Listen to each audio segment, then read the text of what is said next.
almost there. You don't have 22 months left.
throughout the world and the wars and conflicts that are happening now should come to an end.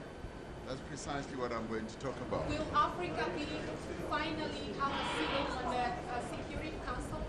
Well, we want Africa to have two seats on the Security Council. So that's what we call it. Thank you, Mr. President.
coming.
Angola.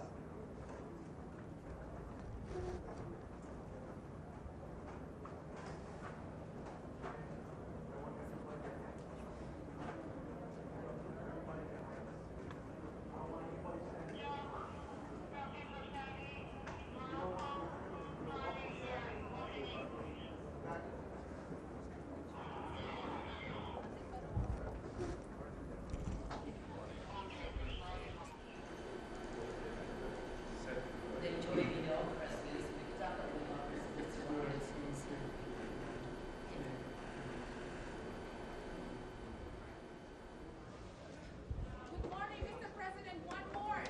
Congratulations. One more. Yes.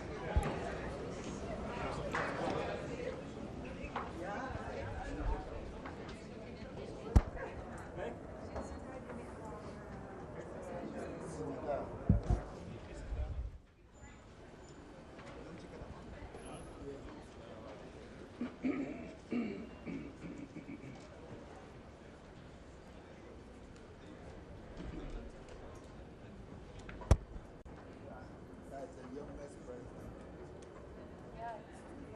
Yeah, very young.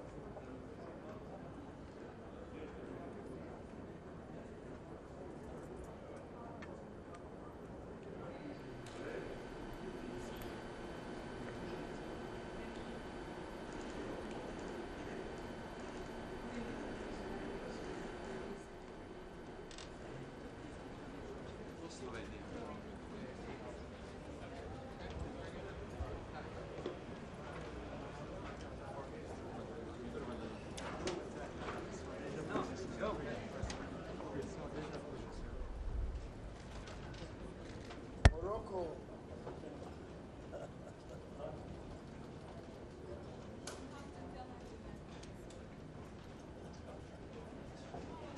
You should have been here. Okay. Okay. I will tell you again.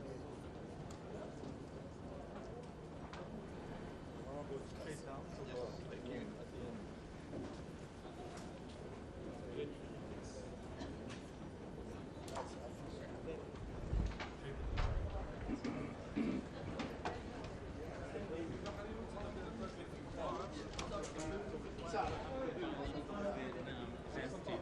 Let's go and sit there. We can go there and it'll be quiet. And a very good morning to everybody. Fast.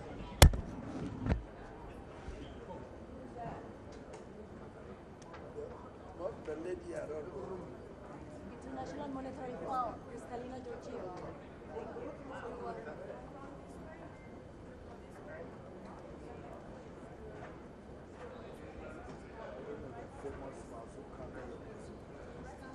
Yeah. This guy is Gabon. I'll get help with this.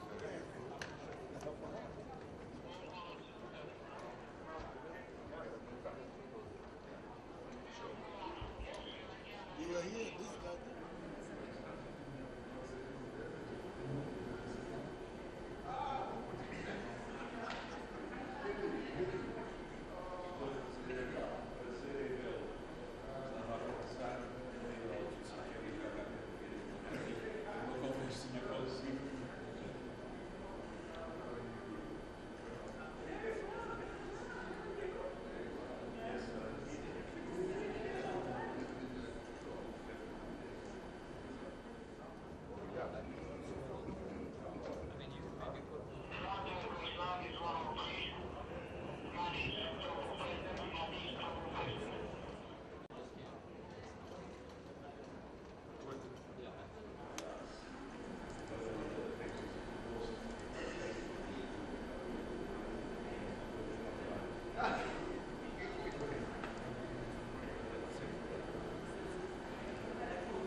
Where's Lula?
Video down here.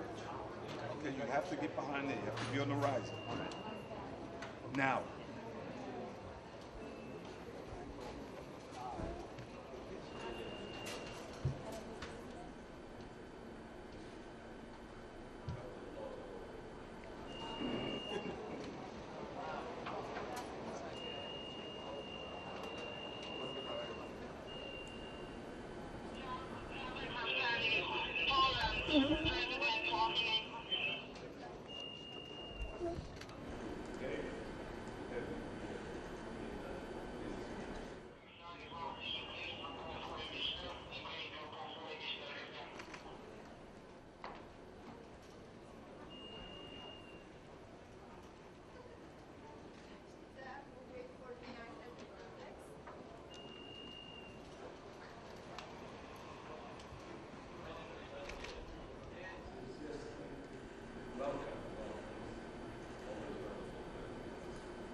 get him going up the thing.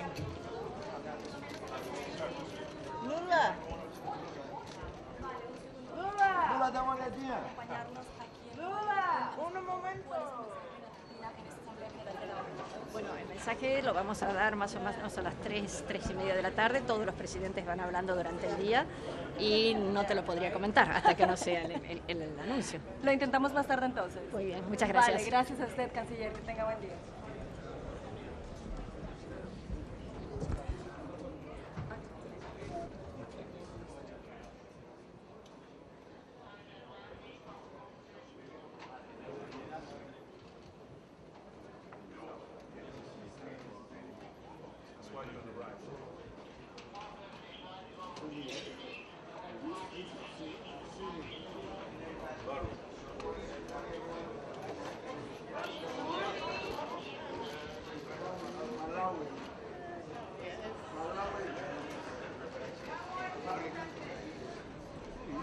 Malawi.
Bahrain.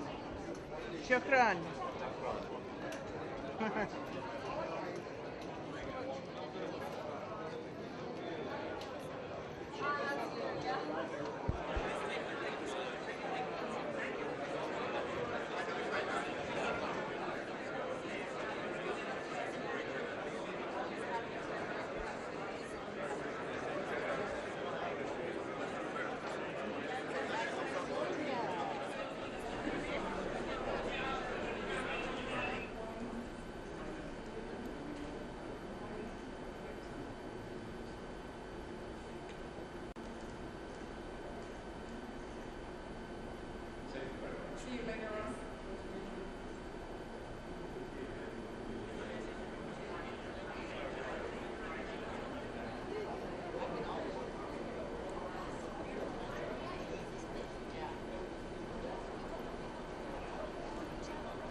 That.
Left the floor up here.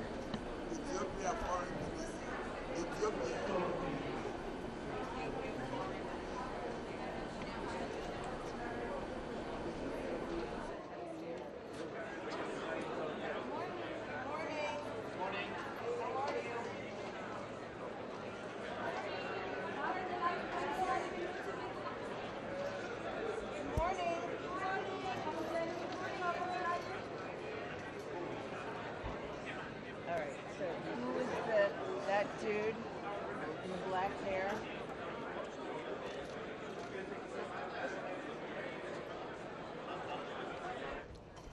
Woman in the green jacket. It was the Prime Minister European Commission. European Commission. A woman in the green jacket?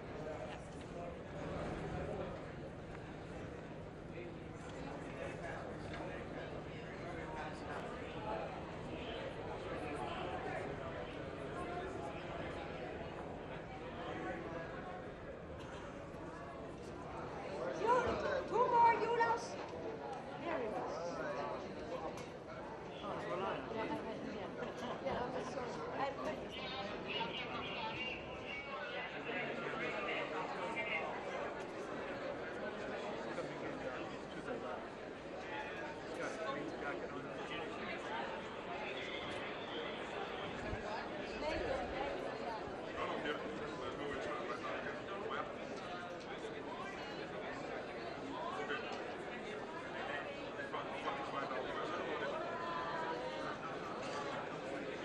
What country?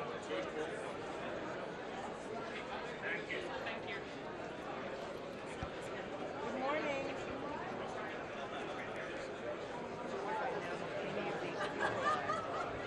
The native Stoltenberg.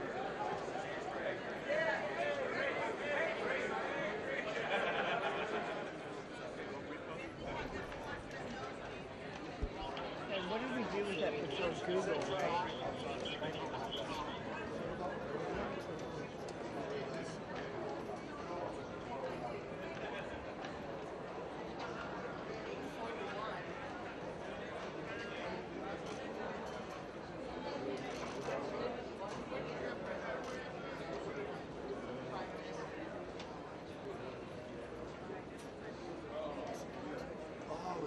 he does. He pulls it there just to...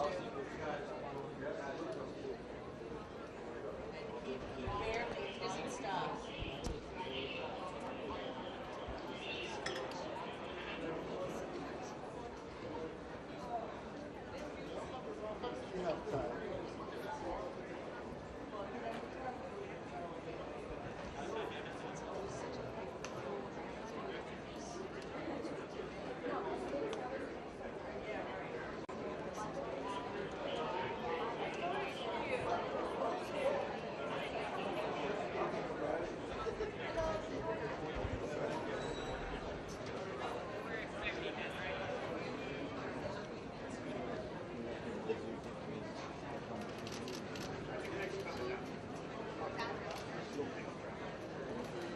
I don't recognize them. I just...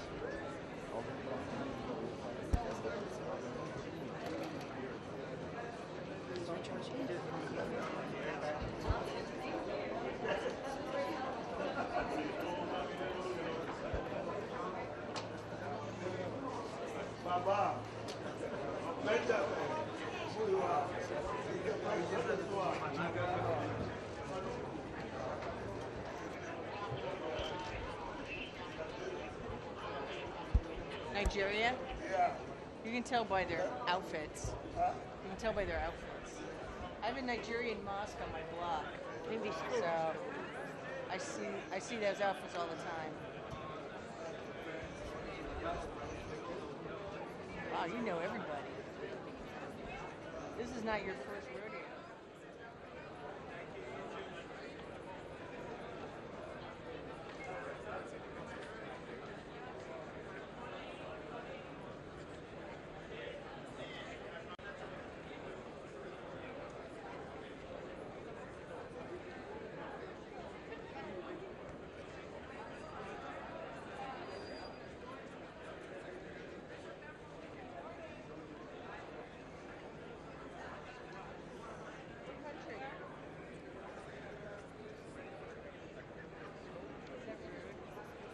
Lithuania, thank you.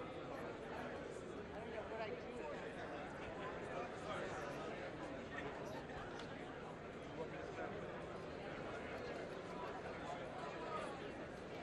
Good morning. Good morning.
light go down? I feel like maybe that. Oh, you know what? That's probably because Biden's coming soon. They closed the curtains. Yeah. Whenever they close the curtains.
Sabah khair means good morning in Arabic.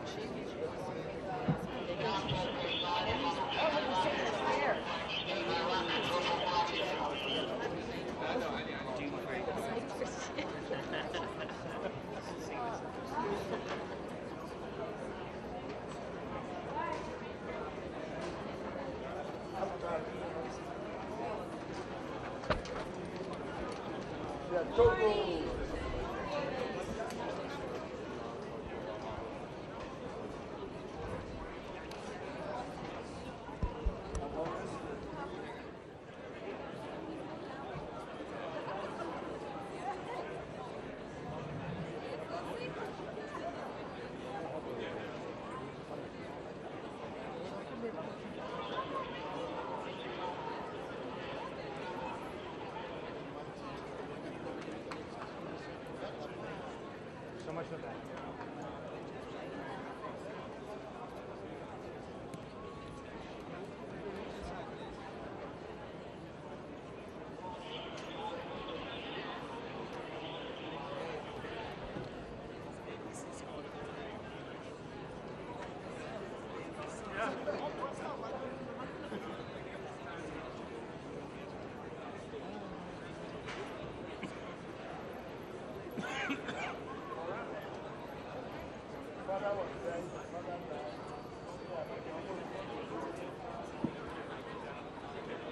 You got the new jello? Yeah, yeah, yeah. That's the one you gave away.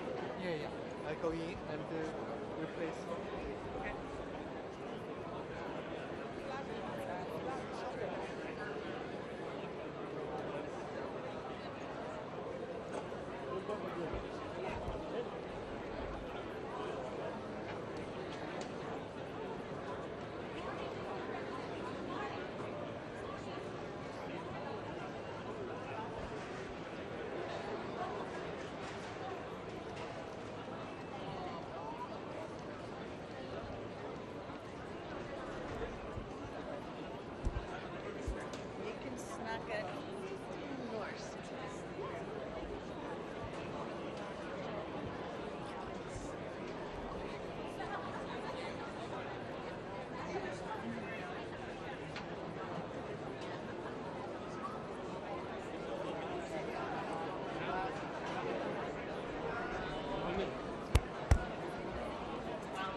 Ayer de hacer que, bueno, que piensen a África, de lo que es el futuro para la juventud, y también de que el mensaje que se está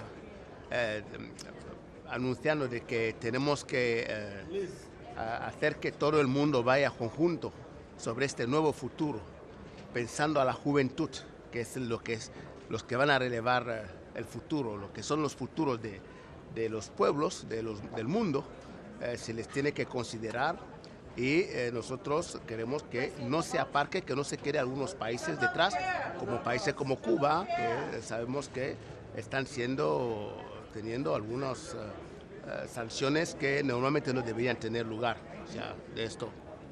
Y señor presidente, vicepresidente, finalmente África va a poder tener una cadera en el Consejo de Exactamente, y también hablar de los puestos, los 5 puestos que también África debería tener en el Consejo de Seguridad, porque pensamos que ya llevan casi desde 1945 que se creó las Naciones Unidas y África no tiene voz. Y pienso que nosotros vamos a expresar también nuestra posición de que pensamos que ya es tiempo para África para tener los 5 puestos que merece. Gracias. Muchas gracias.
What is he doing now? Yes, yes. What are the former foreign ministers? What is he doing? You don't know? You mean the Prime Minister of Ukraine? Is it Prime Minister or a foreign minister? No, the Foreign Minister of Ukraine. What of the other guy? He has another post. That's whenever I can know what he's doing. He's getting busy. The war is going far. They have to change this.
the Secretary General of the United Nations, His Excellency Antonio Guterres.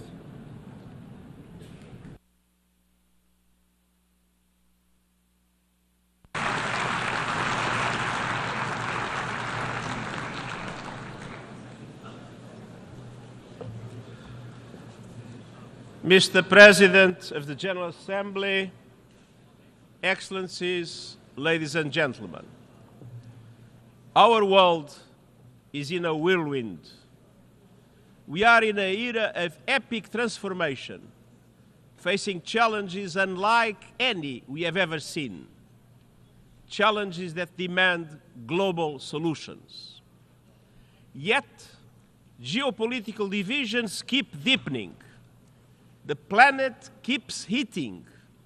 Wars rage with no clue how they will end.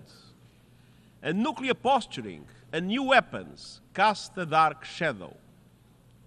We are edging towards the unimaginable, a power keg that risks engulfing the world. Meanwhile, 2024 is the year that half of humanity goes to the polls, and half of humanity will be affected. I stand before you in this whirlwind, convinced of two overriding truths. First, the state of our world is unsustainable. We can't go on like this. And second, the challenges we face are solvable. But that requires us to make sure the mechanisms of international problem solving actually solve problems. The Summit of the Future was a first step, but we have a long way to go. And getting there requires confronting three major drivers of unsustainability. A world of impunity, where violations and abuses threaten the very foundation of international law and UN Charter. A world of inequality, where injustices and grievances threaten to undermine countries or even push them over the edge.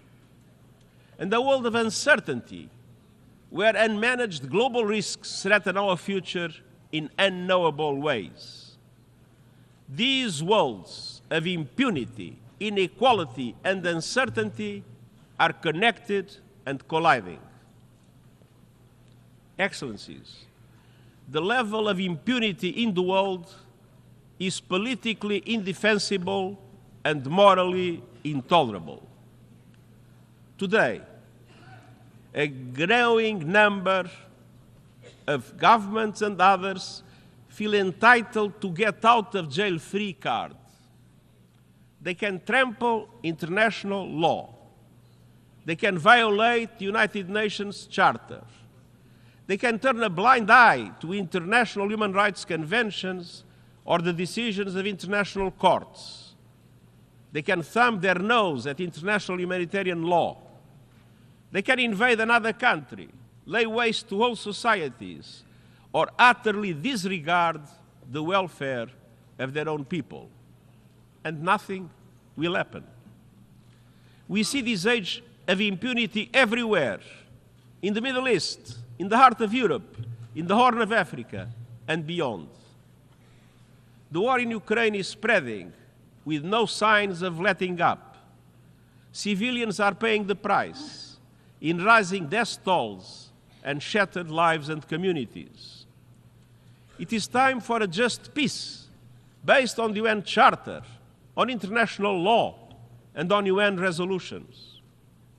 Meanwhile, Gaza is a non-stop nightmare that threatens to take the entire region with it. Look no further than Lebanon. We should all be alarmed by the escalation. Lebanon is at the brink. The people of Lebanon, the people of Israel, and the people of the world cannot afford Lebanon to become another Gaza. Let's be clear. Nothing can justify the abhorrent acts of terror committed by Hamas on October 7th or the taking of hostages, both of which I have repeatedly condemned. And nothing can justify the collective punishment of the Palestinian people. The speed and scale of the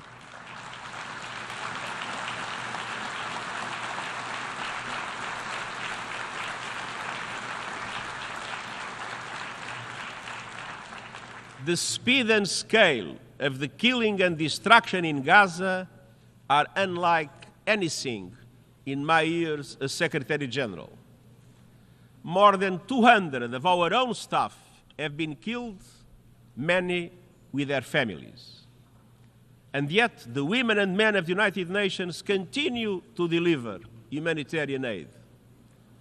And I know you join me in paying a special tribute to UNRWA and to all humanitarians in Gaza.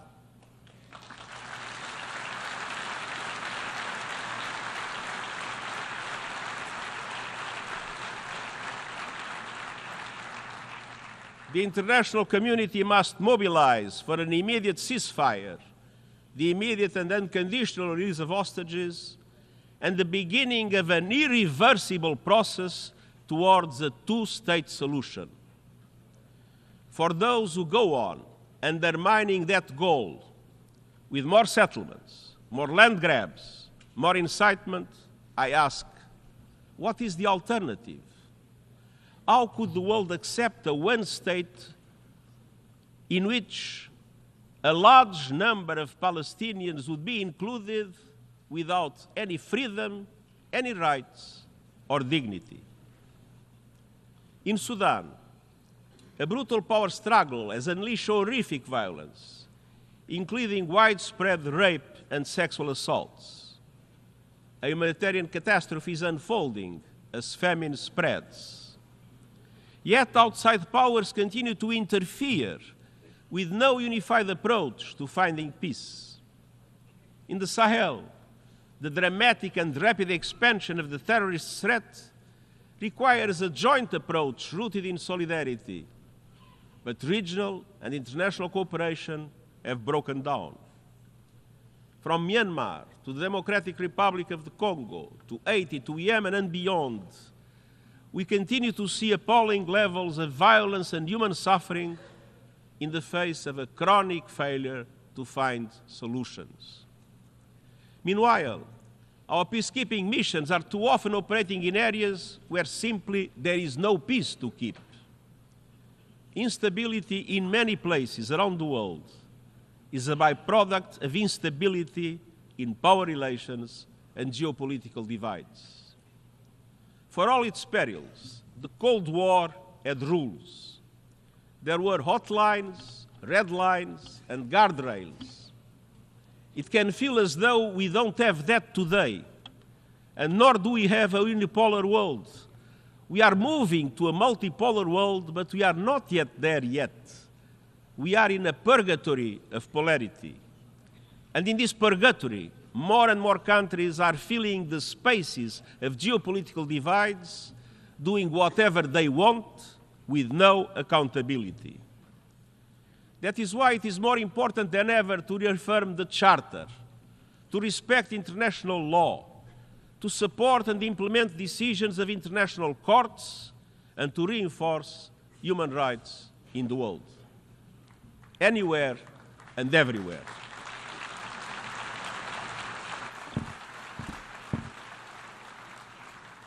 Excellencies, ladies and gentlemen, rising inequalities are a second driver of unsustainability and a stain on our collective conscience. Inequality is not a technical or bureaucratic issue. At its heart, inequality is a question of power with historic roots. Conflict, les bouleversements climatiques climate upheaval, et la crise du coût de la vie étendent ces racines historiques plus profondément encore. Dans le même temps, le monde peine encore à se relever de la flambée des inégalités engendrées par la pandémie. Si l'on regarde les 75 pays les plus pauvres du monde, un tiers d'entre eux se trouvent aujourd'hui dans une situation pire qu'il y a 5 ans. Au cours de la même période, les 5 hommes les plus riches de la planète ont plus que doublé leur fortune. Et 1% des habitants de la planète détiennent 43% de l'ensemble des avoirs financiers mondiaux. Au niveau national, certains gouvernements découpent les inégalités en accordant des cadeaux fiscaux massifs aux entreprises et aux ultra-riches au détriment des investissements dans la santé, l'éducation et la protection sociale. Et personne n'est plus lésé que les femmes et les filles du monde entier. Excellences, la discrimination et les abus généralisés fondés sur le genre constituent l'inégalité la plus répandue dans toutes les sociétés. Chaque jour, il semble que nous soyons confrontés à de nouveaux cas révoltants de féminicide, de violences fondées sur le genre et de viols collectifs en temps de paix comme en temps qu'arme de guerre. Dans certains pays, les lois sont utilisées pour menacer la santé et les droits reproductifs. Et en Afghanistan, les lois sont utilisées pour entériner l'oppression systématique des femmes et des filles. Et je suis désolé de constater que malgré des années de beaux discours, l'inégalité de genre se manifeste. Et je vous demande pardon de le dire, elle se manifeste aujourd'hui encore pleinement dans cette enceinte. Moins de 10% des intervenants au débat général de cette semaine sont des femmes. C'est inacceptable, surtout quand on sait que l'égalité entre les hommes et les femmes contribue à la paix, au développement durable, à l'action climatique et bien plus encore. C'est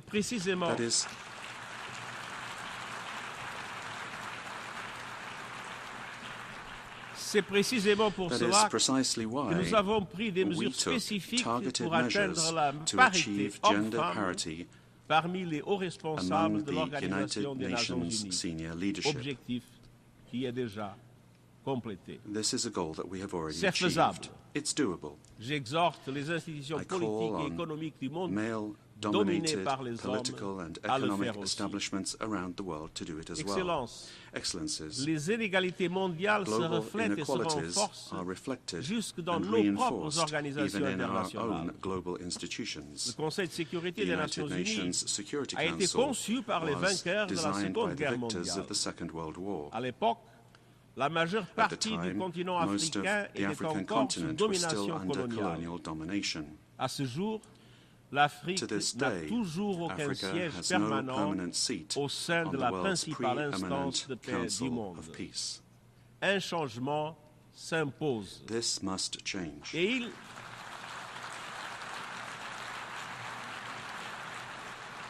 Et il en va de même pour l'architecture financière mondiale mise en place il y a 80 ans. Je félicite les dirigeants de la Banque mondiale et du Fonds monétaire international pour les mesures importantes qu'ils ont entreprises. Mais comme le souligne le Pacte pour l'avenir, la lutte contre les inégalités exige une accélération de la réforme de l'architecture financière internationale. Au cours des 8 dernières décennies, l'économie mondiale s'est développée et transformée, et les institutions de Bretton Woods n'ont pas suivi le rythme. Elles ne sont plus en mesure de fournir un filet de sécurité mondial, ni d'offrir aux pays en développement le niveau de soutien dont ils ont tant besoin. Dans les pays les plus pauvres du monde, le coût des intérêts de la dette dépasse en moyenne cost more on average than investments in education, health and infrastructure combined. And around the world, more than 80% of Sustainable Development Goal targets are off track.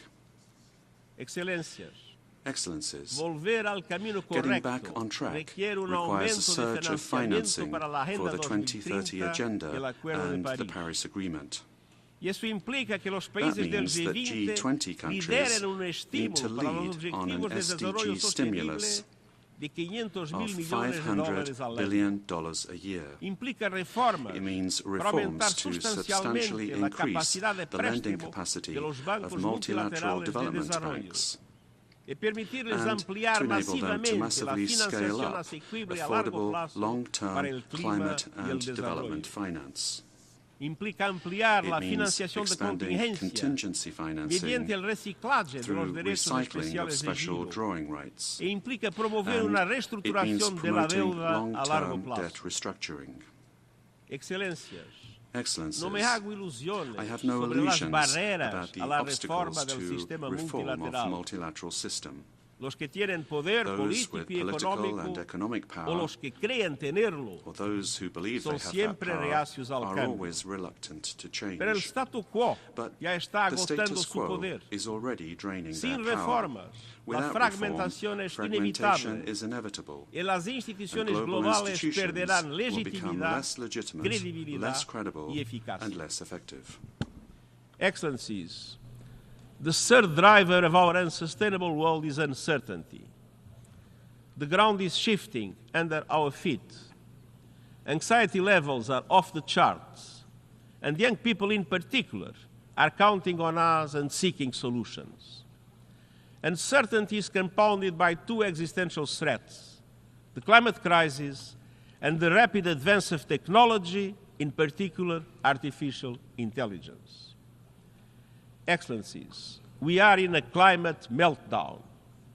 Extreme temperatures, raging fires, droughts, and epic floods are not natural disasters. They are human disasters, increasingly fueled by fossil fuels. No country is spared.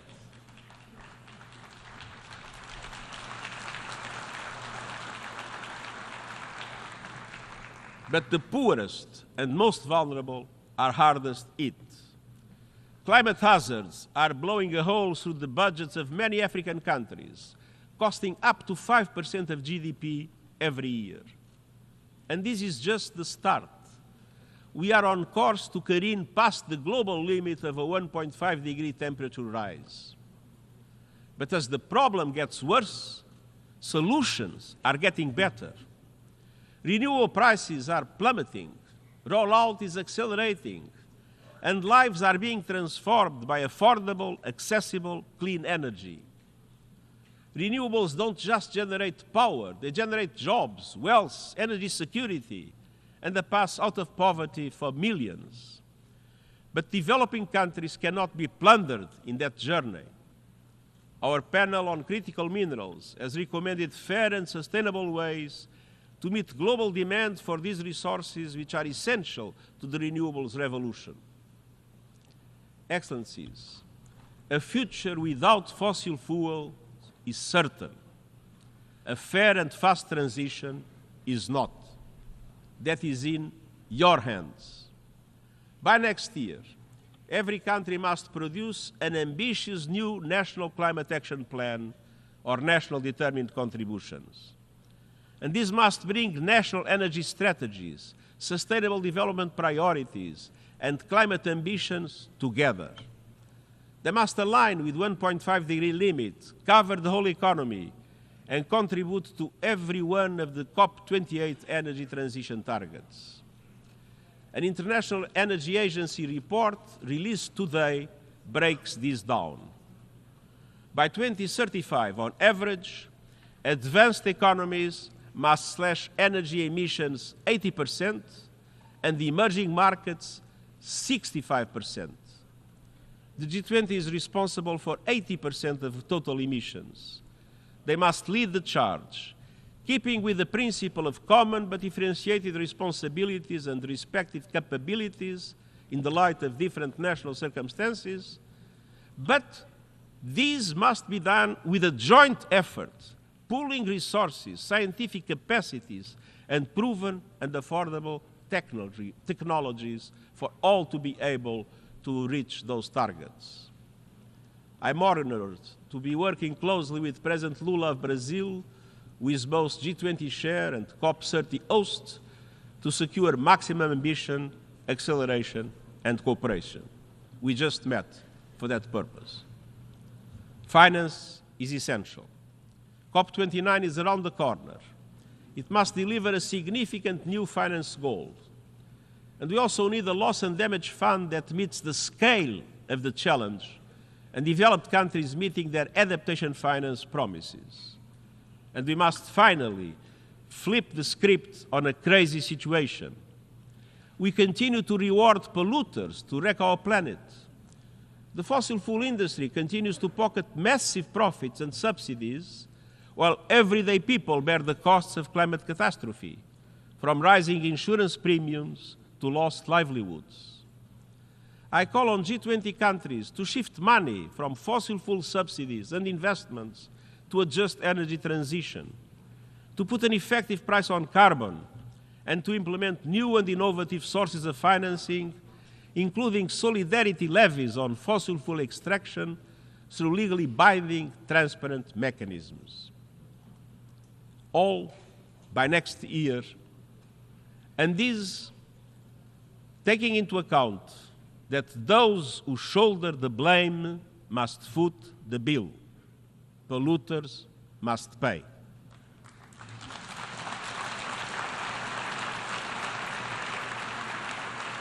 Excellencies, the rapid rise of new technologies poses another unpredictable existential risk. Artificial intelligence will change virtually everything we know, from work, education and communication to culture and politics. We know AI is rapidly advancing, but where is it taking us? To more freedom or more conflict? To a more sustainable world or greater inequality? To being better informed or easier to manipulate? A handful of companies and even individuals have already amassed enormous power over the development of AI with little accountability or oversight for the moment. Without a global approach to its management, artificial intelligence could lead to artificial divisions across the board. A great fracture with two internets, two markets, two economies, with every country forced to pick a side and enormous consequences for all. The United Nations is the universal platform for dialogue and consensus. It is uniquely placed to promote cooperation on AI based on the values of the Charter and international law. The global debate happens here, or it does not happen. And I welcome important first steps. 2 resolutions in the General Assembly, the Global Digital Compact, and the recommendations of the high-level body on AI can lay the foundations for inclusive governance of AI. Let's move forward together to make AI a force for good. Excellencies, nothing lasts forever, but a feature of human life is that it appears otherwise. The current order always feels fixed until it is not. Across human history, we see empires rising and falling, old certainties crumbling, tectonic shifts in global affairs. Today, our course is unsustainable. It is in all our interests to manage the epic transformations underway, to choose the future we want, and to guide our world towards it. Many have said that the divisions and differences today are just too great, that it is impossible for us to come together for the common good. You proved that is not true. The Summit of the Future showed that with a spirit of dialogue and compromise, we can join forces to steer our world to a more sustainable path.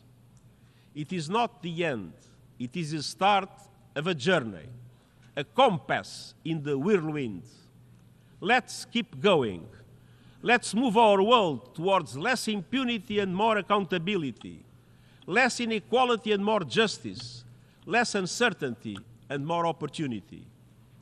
The people of the world are looking to us, and succeeding generations will look back on us.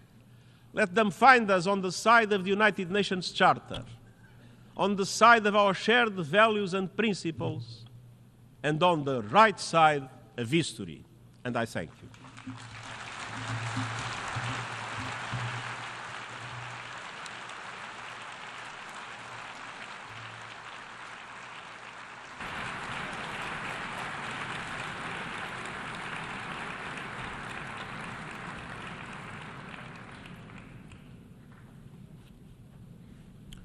I thank the Secretary General.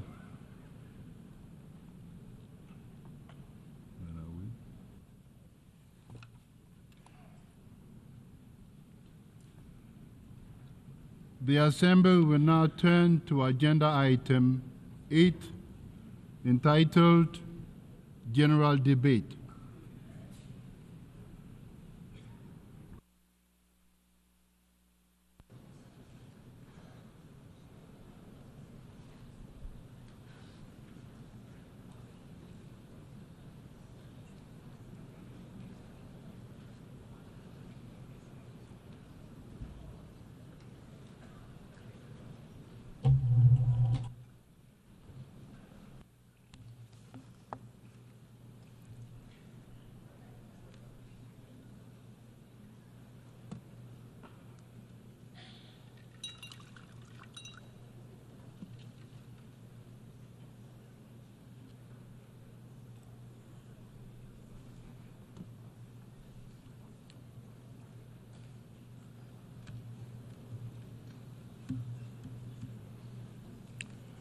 Excellencies, Heads of State and Government, Your Excellency Antonio Guterres, Secretary General of the United Nations, Honorable Ministers, distinguished delegates, ladies and gentlemen, good morning. I extend a heartfelt welcome to the delegations from member states, observers, and esteemed guests. It is my profound honor and privilege to welcome you to this august hall for the general debate of the 79th session of the General Assembly. Before I proceed, I would like to recognize the presence here today of 9 of my predecessors, past presidents of the General Assembly. Although barely 2 weeks in the job, I can already appreciate the challenges they navigated through.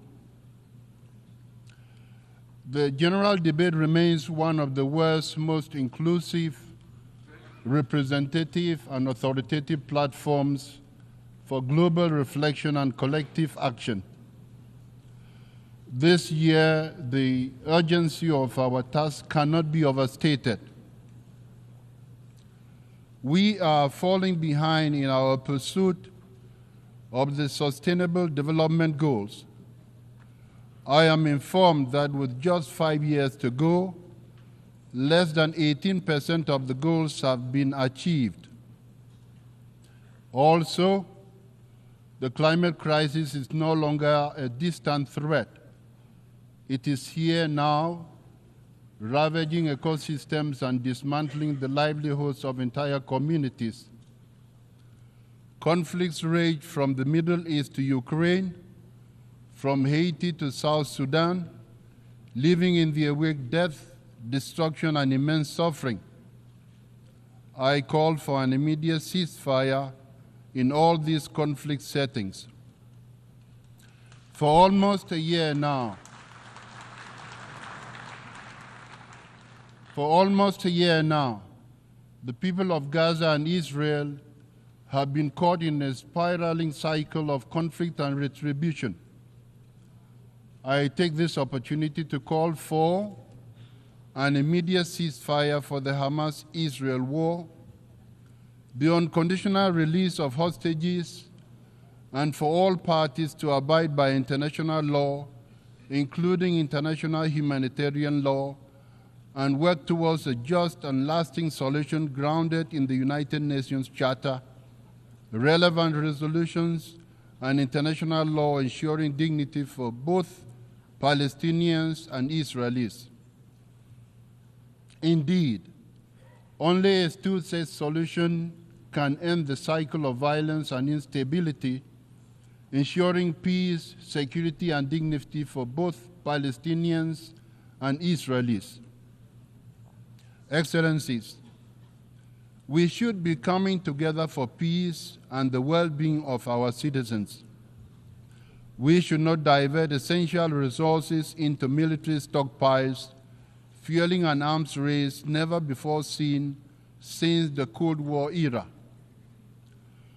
Nuclear weapons continue to be a threat to humanity and to our planet. A nuclear war must never be fought. Conditions for their use or accidental explosion must always be avoided. We call for urgent measures for the abolition of these tools of the annihilation of the human race and our environment. Old hatreds rooted in prejudice and ignorance persist, and new divisions arise where none should exist. In the recent past, mistrust among states has grown steadily, complicating prospects for peaceful settlement of interstate disputes. It is time to invest more in building trust and practicing dialogue. Constant dialogue is a powerful weapon for all governments have in their hands. Trust and dialogue are integral parts of our human dignity and precondition for lasting peace and security. Excellencies, gender equality remains a distant goal as many women and girls around the world continue to be denied their basic rights, justice, and opportunities. Globally, we witness a troubling regression in the protection of human rights and human dignity. Millions remain trapped in poverty, their lives restricted by forces beyond their control. Forced labor and modern slavery, extending even to young boys and girls of school age, are an insult to human dignity. They must be combated in every society at all times. Excellencies, there is an urgent need to reform the international financial system as too many countries remain burdened by crippling debt, forced to choose between servicing loans and improving the lives of their citizens.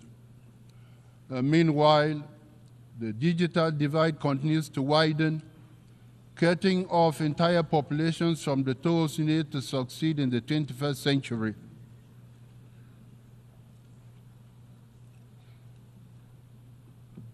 Excellencies, we are not mere spectators of these crises, nor are we powerless to act. Within this hall are the leaders and representatives of the world's nations, the very people with the authority and responsibility to shape the course of our shared future. At our disposal is one of the most powerful tools for positive change: international cooperation grounded in the undeniable truth that even the most powerful nation cannot solve these complex borderless challenges alone. This truth was reaffirmed through our efforts at the Summit of the Future and the consensus adoption of the Pact of the Future. The Pact of the Future charts a path forward, reinvigorating our multilateral institutions with renewed energy, focus, and clarity to meet the demands of a rapidly changing world. Let us build on this momentum. Excellencies, a better world begins with unlocking the potential of we, the peoples of the world. Freedom and good governance ensure that no one, no individual, no community is left behind. In this endeavor, we must never overlook the challenges faced by the small island developing states, the landlocked developing states, the least developing countries, and the small states. It is incumbent on the United Nations to do more than just express solidarity. Specific programs responding to the unique situations in which these groups of states find themselves must be envisaged. This will be a priority of my presidency. Africa is one of the priorities of the United Nations. We must support Africa. The African Union's Agenda 2063 presents a bold and transformative vision for the continent. Africa currently has the youngest population in the world. and by 2063, 1 in 4 people will be African. The generation of resources for the well-being of these peoples has been much slower than the population growth. We must not let Africa's potential go unrealized. In fact, to truly unlock Africa's vast potential, we must actively cultivate global partnerships that align with the continent's aspirations and drive its success. In this endeavor, I look forward to working with member states of the United Nations this year on keeping Africa at the heart of our agenda. Excellencies, in this 79th session, I also want to prioritize multilingualism as a recognition of our world's cultural and linguistic richness.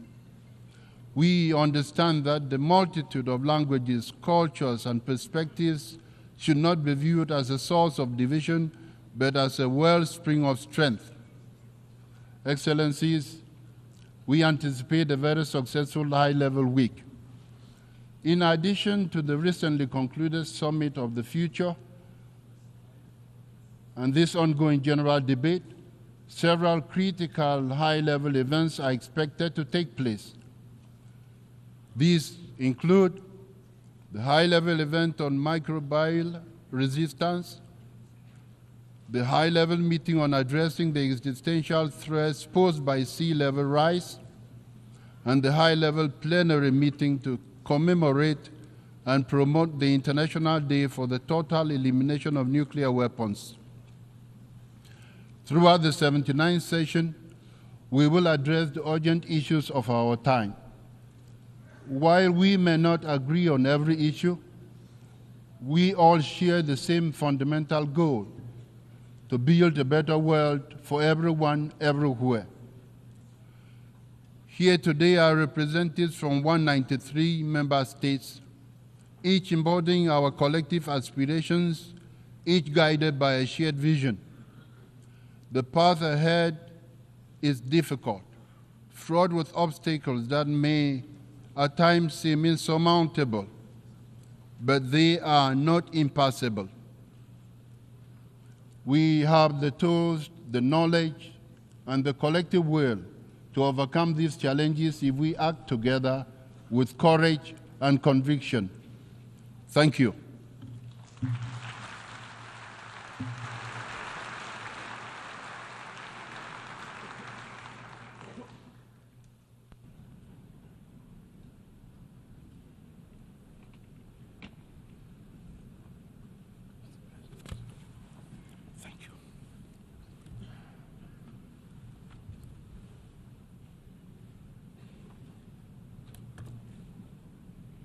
Before giving the floor to the first speaker for this morning, I would like to remind members that the list of speakers for the general debate has been established on the agreed basis that statements should be no longer than 15 minutes to enable all the speakers to be heard at a given meeting.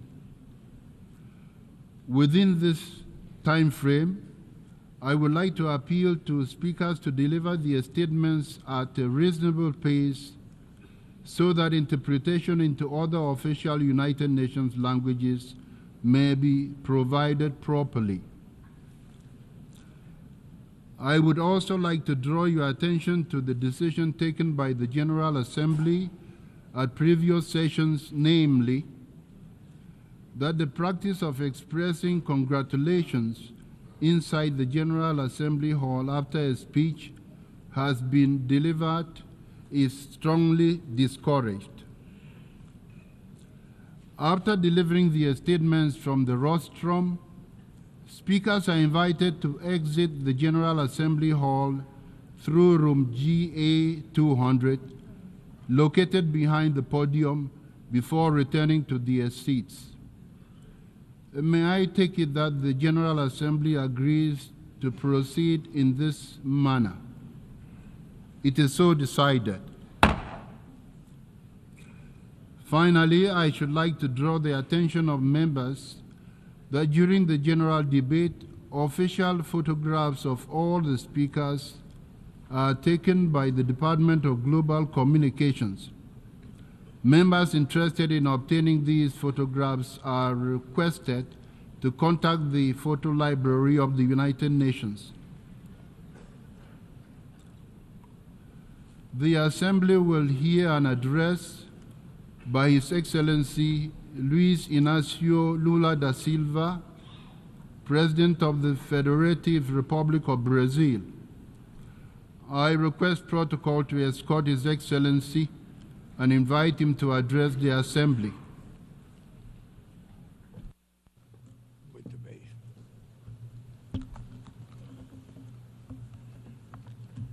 Meus cumprimentos.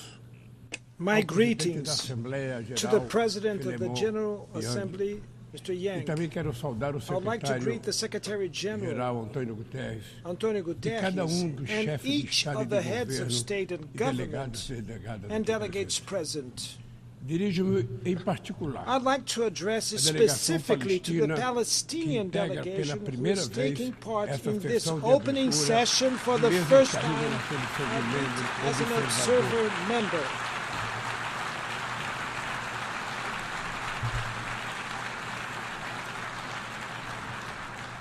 E quero saudar a presença do presidente Mahmoud Abbas aqui presente. Mention President Abbas attending this meeting.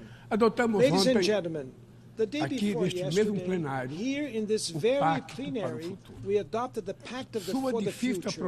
Its difficult demonstra o approval shows enfraquecimento the de nossa weakening of capacidade our coletiva de collective negociação e capacity de for diálogo. negotiation and Seu dialogue. alcance limitado Its limited scope também é a is expressão also do an paradoxo expression do of the nosso tempo. paradox of our Andamos em time. círculos We walk entre around in compromissos circles possíveis que between levam possible a commitments that resultados lead to insuficientes. insufficient results. Nem mesmo Not even com a tragédia with da the tragedy Covid-19 of COVID-19 fomos capazes de were nos we unir em able torno to de unite tratado sobre around a treaty pandemias on na pandemics at Organização the Mundial World da Health Saúde. Organization.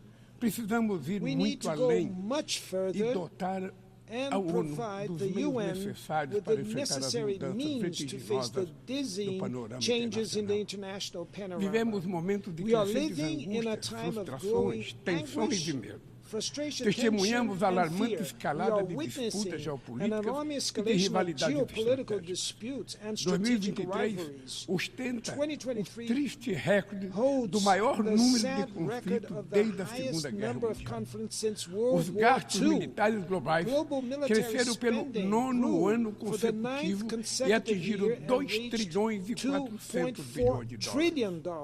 Mais de 90 bilhões Over de dólares $90 billion foram mobilizados have com been arsenais mobilized with nucleares. nuclear arsenals. Esses recursos These poderiam ter sido resources utilizados could have para been used combater to a fome finance the e the enfrentar fight a against mudança do hunger and climate O que change. se vê What é we o are aumento seeing das is an capacidades increase bélicas. in military O uso da capabilities. força, The use of sem force, amparo no direito not supported internacional, by está international se law, tornando a is regra. becoming the rule. Presenciamos dois We are conflitos simultâneos witnessing com two potencial de simultaneous se tornarem conflicts with the confrontos potential to become generalizados. widespread Na Ucrânia, conflagrations. é com pesar In que Ukraine, vemos a with guerra se regret, estender we are sem seeing the war perspectiva de paz. extending without any O Brasil prospect of peace. condenou de maneira Brazil firme a has invasão do firmly território condemned the invasion ucraniano. of the Ukrainian Já está claro territory. It que is nenhuma already das clear partes that conseguirá neither atingir side will todos be os able seus to achieve objetivos all pela their via objectives militar. through military O means. recurso a armamento The use cada vez mais destrutivo of increasingly traz à memória destructive os weapons tempos mais brings to the sombrios do mind confronto the estéril darkest days of da this Guerra Fria. sterile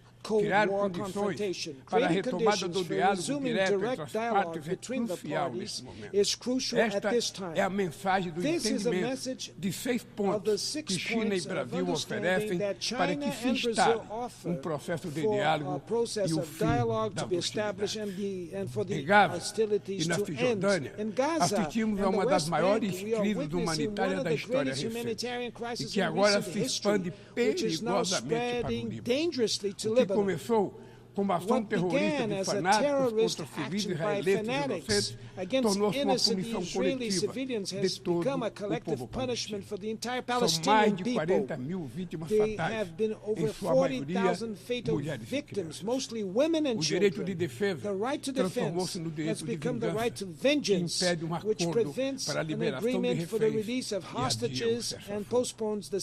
Conflitos esquecidos no Sudão e no Iêmen impõem sofrimento atroz a quase 30 milhões de pessoas. Este ano, o número dos que necessitam de ajuda humanitária no mundo chegará a 300 milhões de pessoas. Em tempos de crescente polarização, expressões como desglobalização se tornaram corriqueiras. Mas é impossível desplanetizar nossa vida em comum. Estamos condenados à interdependência da mudança climática. O planeta já não espera para cobrar da próxima geração e está farto de acordos climáticos que não são cumpridos. Está cansado de metas de redução de emissão de carbono negligenciadas do auxílio financeiro aos países pobres que nunca chega. O negacionismo sucumbe ante as evidências do aquecimento global. 2024 caminha para ser o ano mais quente da história moderna.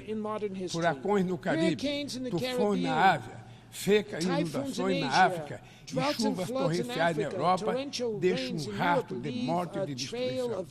No sul do Brasil, tivemos a maior enchente desde 1941. A Amazônia está atravessando a pior estiagem em 45 anos. Incêndios florestais se alastraram pelo país e já devoraram 5 milhões de hectares apenas no mês de agosto. O meu governo não terceiriza a responsabilidade e nem abdica da sua soberania. Já fizemos muito, mas sabemos que é preciso fazer muito mais. Além de enfrentar os desafios da crise climática, lutamos contra quem lucra com a degradação ambiental. Não transigiremos com litígios ambientais, com o garimpo ilegal e com o crime organizado. Reduzimos o desmatamento na Amazônia em 50% no último ano e vamos erradicá-lo até 2030. Não é mais admissível pensar em soluções para as florestas tropicais sem ouvir os povos indígenas, comunidades tradicionais e todos aqueles que vivem nelas. Nossa visão de desenvolvimento sustentável está alicerçada no potencial da bioeconomia. O Brasil sediará a COP30 em 2025, de que o multilateralismo é o único caminho para superar a urgência climática. Nossa contribuição nacionalmente determinada, a UNDC, será apresentada ainda este ano, em linha com o objetivo de limitar o aumento da temperatura do planeta a 1,5 grau. O Brasil desponta como celeiro de oportunidade neste mundo revolucionado pela transição energética. Somos hoje um dos países com a matriz energética mais limpa do mundo. 90% da nossa eletricidade provém de fontes renováveis, como a biomassa, a hidrelétrica, a solar e a eólica. Fizemos opção pelos biocombustíveis há 50 anos, muito antes que a discussão sobre energias alternativas ganhasse tração. Estamos na vanguarda em outros nichos importantes, como o da produção do hidrogênio verde.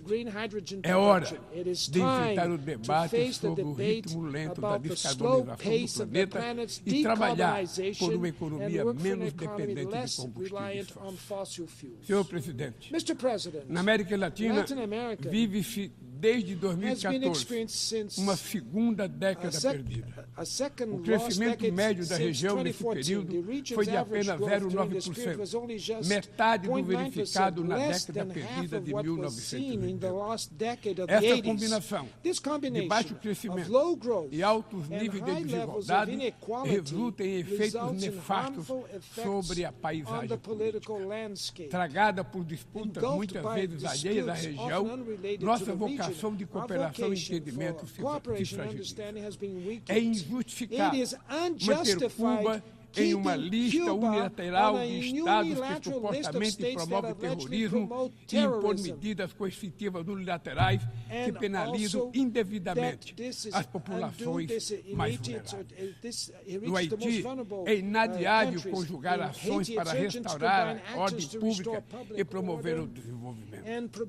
No Brasil, a defesa da democracia implica ação permanente anti-investidas extremistas, messiânicas e totalitárias que espalham o ódio, a intolerância e o ressentimento. Brasileiras e brasileiros continuarão a derrotar os que tentam solapar as instituições e colocá-las a serviço de interesses. A democracia precisa responder às legítimas aspirações dos que não aceitam mais a fome, a desigualdade, o desemprego e a violência. No mundo globalizado, não faz sentido recorrer a falsos patriotas e isolacionistas. Tampouco a esperança no recurso a experiências ultraliberais que apenas agravam as dificuldades de um continente depauperado. O futuro de nossa região passa, sobretudo, por construir um Estado sustentável, eficiente, inclusivo e que enfrente todas as formas de discriminação, que não se intimida ante indivíduos, corporação ou plataformas digitais que se julgam acima da lei. A liberdade é a primeira vítima de um mundo sem regras. Elementos essenciais da soberania incluem o direito de legislar, julgar disputas e fazer cumprir as regras dentro de seu território, incluindo o ambiente digital. O Estado que estamos construindo é sensível às necessidades dos mais vulneráveis, sem abdicar de fundamentos macroeconômicos. A falsa oposição entre o Estado e o mercado foi abandonada pelas nações desenvolvidas que voltaram a praticar políticas industriais ativas e forte regulação da economia doméstica. Na área de negligência da inteligência artificial, vivenciamos a consolidação de assimetrias que levam a um verdadeiro oligopólio do saber. Avança a concentração sem precedentes na mão de pequeno número de pessoas e de empresas sediadas em um número ainda menor de países. Interessa-nos uma inteligência artificial emancipadora, que também tenha a cara do sul global e que fortaleça a diversidade cultural, que respeite os direitos humanos, proteja dados pessoais e promova a integridade da informação. E, sobretudo, que seja ferramenta para a paz, não para a guerra. Necessitamos de uma governança intergovernamental da inteligência artificial, em que todos os Estados tenham acesso. Senhor Presidente, as condições para acesso a recursos financeiros seguem proibitivas para a maioria dos países de renda baixa e média. O fardo da dívida limita o espaço fiscal para investir em saúde, educação, reduzir as desigualdades e enfrentar a mudança climática. Países da África tomam empréstimo a taxas até 8 vezes maiores que a Alemanha e 4 vezes maior do que os Estados Unidos. É um plano Marshall às avessas, em que os mais pobres financiam os mais ricos. Sem maior participação dos países em desenvolvimento na direção do FMI e do Banco Mundial, não haverá mudança efetiva. Enquanto os objetivos do desenvolvimento sustentável ficam para trás, as 150 maiores empresas do mundo obtiveram juntas um lucro de $1 trilhão e 800 bilhões de dólares nos últimos 2 anos. A fortuna dos 5 principais bilionários mais que dobrou desde o início dessa década, ao passo que 60% da humanidade ficou mais pobre. Os super ricos pagam proporcionalmente muito menos impostos do que a classe trabalhadora. Para corrigir essa anomalia, o Brasil tem insistido na cooperação internacional para desenvolver padrões mínimos de tributação global.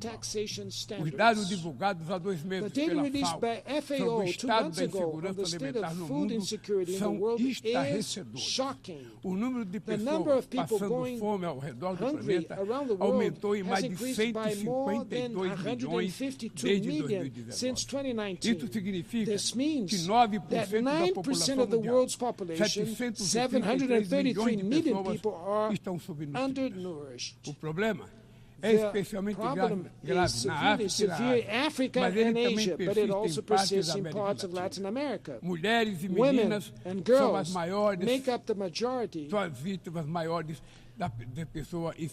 people facing hunger in the world. Pandemics, armed conflicts, climate events, and agricultural subsidies from rich countries are increasing the scope of this scourge. But hunger is not just the result of external factors. It arises above all from political choices. Today, the world produces more than enough food to eradicate it. What is missing is for conditions to be created so that food may be affordable. This is my government's most urgent commitment.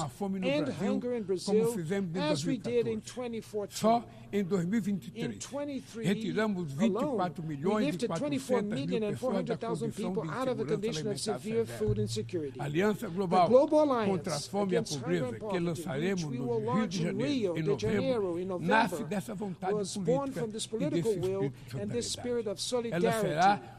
It will be one of the main results of the Brazilian G20 chairmanship and is open to the world. Todos os que queiram se somar a esse esforço coletivo serão muito bem-vindos. Senhor Presidente, Mr. President, ladies and gentlemen, prestes a completar 80 anos, a Carta das Nações Unidas nunca passou por uma reforma urgente.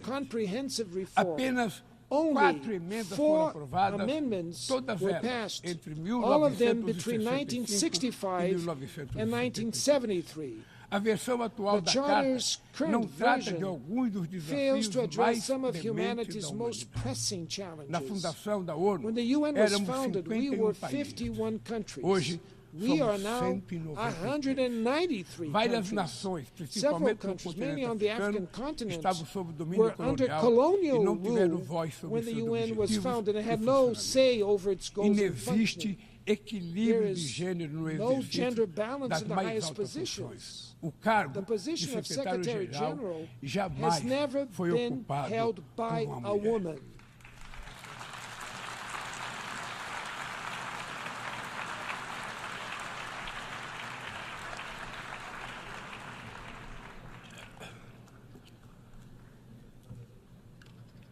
Estamos chegando ao final do primeiro quarto do século XXI, com as Nações Unidas cada vez mais esvaziadas e paralisadas.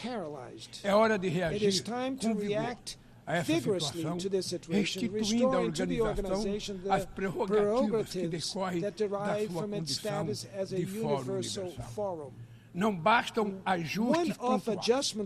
Precisamos contemplar uma ampla revisão da Carta. Sua reforma deve compreender os seguintes objetivos: a transformação do Conselho Econômico e Social no principal fórum para o tratamento do desenvolvimento sustentável e do combate à mudança climática, com capacidade real de inspirar as instituições financeiras. A revitalização do papel da Assembleia Geral, inclusive em temas de paz e segurança internacionais. O fortalecimento da Comissão de Consolidação da Paz.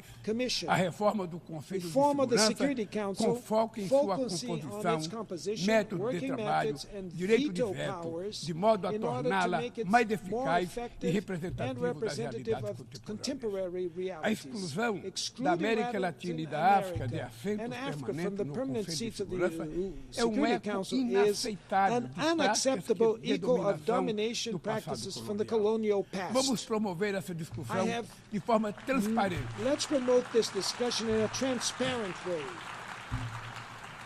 Vamos promover essa discussão de forma transparente, em consulta no G77, no G20, nos BRICS, na CELAC, no CARICOM e tantos outros espaços que existem para discutir. Não tem ilusões sobre a complexidade de uma reforma como essa, que enfrentará interesses cristalizados de manutenção do status quo. Exigirá enorme esforço de negociação. Mas essa é a nossa responsabilidade. Não podemos esperar por outra tragédia mundial, como a Segunda Grande Guerra, para só então construir sobre seus escombros uma nova governação global. A vontade da maioria pode persuadir os que se apegam às expressões cruas dos mecanismos do poder. Neste plenário, ecoam as aspirações de toda a humanidade. Aqui, travamos os grandes debates do mundo.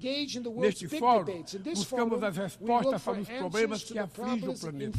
Recai sobre a Assembleia General, expressão maior do multilateralismo. A missão de pavimentar o caminho para o futuro. Muito obrigado e boa sorte.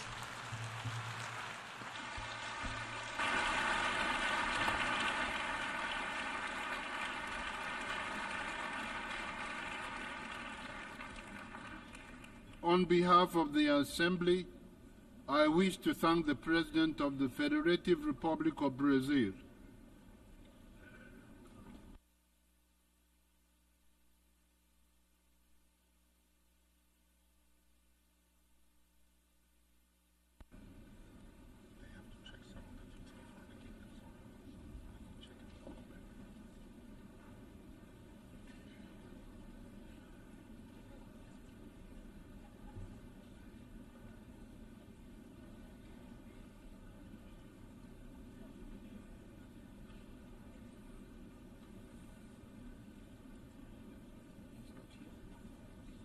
they're checking a few things before he's here, but I think they're checking a few things.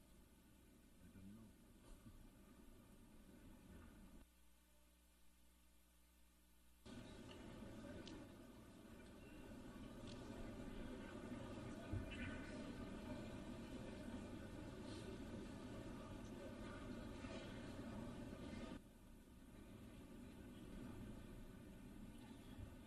Just driving another minute.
The Assembly will hear an address by His Excellency Joseph R. Biden, Jr., President of the United States of America.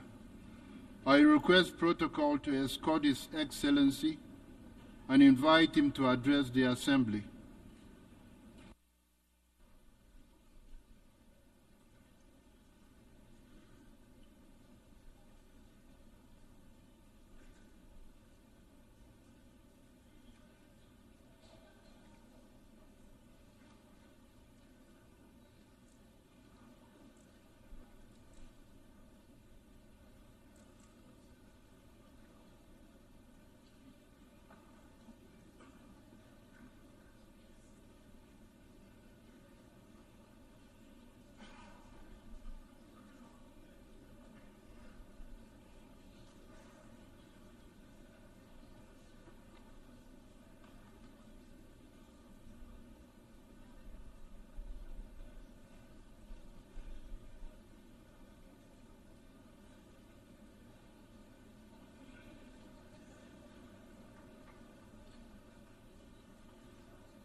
My fellow leaders, today is the fourth time I've had the great honor of speaking to this Assembly as President of the United States. It'll be my last. I've seen a remarkable sweep of history. I was first elected to office in the United States of America as a U.S. Senator in 1972. Now, I know I look like I'm only 40. I know that. I was 29 years old. Back then, we were living through an inflection point, a moment of tension and uncertainty. The world was divided by the Cold War. The Middle East was headed toward war. America was at war in Vietnam. At that point, the longest war in America's history. Our country was divided and angry, and there were questions about our staying power and our future. But even then, I entered public life not out of despair, but out of optimism. The United States and the world got through that moment. It wasn't easy or simple without significant setbacks. But we go on to reduce the threat of nuclear weapons through arms control, and then go on to bring the Cold War itself to an end. Israel and Egypt went to war, but then forged a historic peace. We ended the war in Vietnam. The last year in Hanoi, I met with the Vietnamese leadership. We elevated our partnership to the highest level. It's a testament to the resilience of the human spirit and the capacity for reconciliation. That today the United States and Vietnam are partners and friends. And it's proof that even from the horrors of war, there's a way forward. Things can get better. We should never forget that. I've seen that throughout my career. In the 1980s, I spoke out against apartheid in South Africa. And then I watched the racist regime fall. In the 1990s, I worked to hold Milosevic accountable for war crimes. He was held accountable. At home, I wrote and passed the Violence Against Women Act to end the scourge of violence against women and girls, not only in America, but across the world, as many of you have as well. But we have so much more to do, especially against rape and sexual violence as weapons of war and terror. We were attacked on 9/11 by al-Qaeda and Osama bin Laden. We brought him justice. Then I came to the presidency at another moment of crisis and uncertainty. I believed America had to look forward. New challenges, new threats, new opportunities were in front of us. We needed to put ourselves in a position to see the threats, to deal with the challenges, and to seize the opportunities as well. We need to end the era of war that began on 9/11. As Vice President to President Obama, he asked me to work to wind down the military operations in Iraq and we did, painful as it was. When I came to office as president, Afghanistan had replaced Vietnam as America's longest war. I was determined to end it, and I did. It was a hard decision, but the right decision. 4 American presidents had faced that decision, but I was determined not to leave it to the 5th. It was a decision accompanied by tragedy. 13 brave Americans lost their lives, along with hundreds of Afghans in a suicide bomb. I think those lost lives, I think them every day. I think of all the 2,461 U.S. military deaths over a long 20 years of that war. 20,744 American servicemen wounded in action. I think of their service, their sacrifice, and their heroism. I know other countries lost their own men and women fighting alongside us. We honor their sacrifices as well. To face the future, I was also determined to rebuild my country's alliances and partnerships to a level not previously seen. We did just that, from traditional treaty alliances to new partnerships like the Quad with the United States, Japan, Australia, and India. I know many look at the world today and see difficulties and react with despair, but I do not. I won't. As leaders, we don't have the luxury. I recognize the challenges from Ukraine to Gaza to Sudan and beyond. War, hunger, terrorism, brutality, record displacement of people, a climate crisis, democracy at risk, strains within our societies, the promise of artificial intelligence and its significant risk. The list goes on. But maybe because all I've seen and all we have done together over the decades, I have hope. I know there is a way forward. In 1919, the Irish poet William Butler Yeats described a world, and I quote, where things fall apart, the center cannot hold, mere anarchy is loosed upon the world, end of quote. Some may say those words describe the world not just in 1919, but in 2024. But I see a critical distinction. In our time, the center has held. Leaders and people from every region and across the political spectrum have stood together, turned the page. We turned the page on the worst pandemic in a century. We made sure COVID no longer controls our lives. We defended the UN Charter and ensured the survival of Ukraine as a free nation. My country made the largest investment in climate, clean energy, ever anywhere in history. There will always be forces that pull our countries apart and the world apart. Aggression, extremism, chaos, and cynicism. A desire to retreat from the world and go it alone. Our task, our test, is to make sure that the forces holding us together are stronger than those that are pulling us apart. That the principles of partnership that we came here each year to uphold can withstand the challenges. That the center holds once again. My fellow leaders, I truly believe we're at another inflection point in world history, where the choices we make today will determine our future for decades to come. Will we stand behind the principles that unite us? Will we stand firm against aggression? Will we end the conflicts that are raging today? Will we take on global challenges like climate change, hunger, and disease? Will we plan now for the opportunities and risk of a revolutionary new technologies? I want to talk today about each of these decisions and the actions, in my view, we must take. To start, each of us in this body has made a commitment to the principles of the UN Charter to stand up against aggression. When Russia invaded Ukraine, we could have stood by and merely protested. But Vice President Harris and I understood that that was an assault on everything this institution was supposed to stand for. And so, my direction, America stepped into the breach, providing massive security and economic and humanitarian assistance. Our NATO allies and partners in 50-plus nations stood up as well. But most importantly, the Ukrainian people stood up. I asked the people of this chamber to stand up for them. The good news is Putin's war has failed and at his core aim.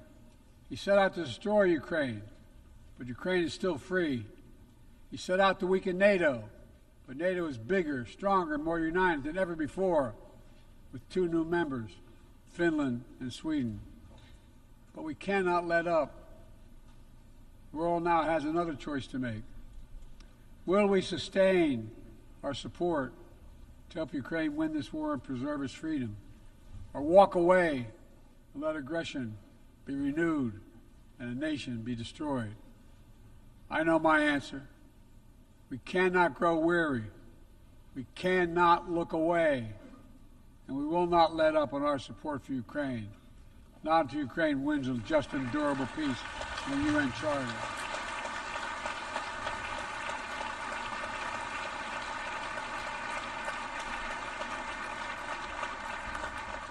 We also need to uphold our principles as we seek to responsibly manage the competition with China so it does not veer into conflict. We stand ready to cooperate on urgent challenges for the good of our people and the people everywhere. We recently resumed cooperation with China to stop the flow of deadly synthetic narcotics. I appreciate the collaboration. It matters for the people of my country and many others around the world. On matters of conviction, the United States is unabashed, pushing back against unfair economic competition, against military coercion of other nations and in the South China Sea, in maintaining peace and stability across the Taiwan Straits, in protecting our most advanced technologies so they cannot be used against us or any of our partners. At the same time, we're going to continue to strengthen our network of alliances and partnerships across the Indo-Pacific. These partnerships are not against any nation. They're building blocks for a free, open, secure, and peaceful Indo-Pacific. We're also working to bring greater measure of peace and stability to the Middle East. The world must not flinch from the horrors of October 7th. Any country would have the right and responsibility to ensure that such an attack can never happen again. Thousands of armed Hamas terrorists invaded a sovereign state, slaughtering and massacring more than 1,200 people, including 46 Americans, in their homes and at a music festival. Despicable acts of sexual violence, 250 innocents taken hostage. I've met with the families of those hostages. I've grieved with them. They're going through hell. Innocent civilians in Gaza are also going through hell. Thousands and thousands killed, including aid workers. Too many families dislocated, crowding into tents, facing a dire humanitarian situation. They did not ask for this war that Hamas started. I put forward with Qatar and Egypt a ceasefire and hostage deal. It's been endorsed by the UN Security Council. Now is the time for the parties to finalize its terms, bring the hostages home, and secure security for Israel and Gaza free of Hamas' grip, ease the suffering in Gaza, and end this war. On October 7th,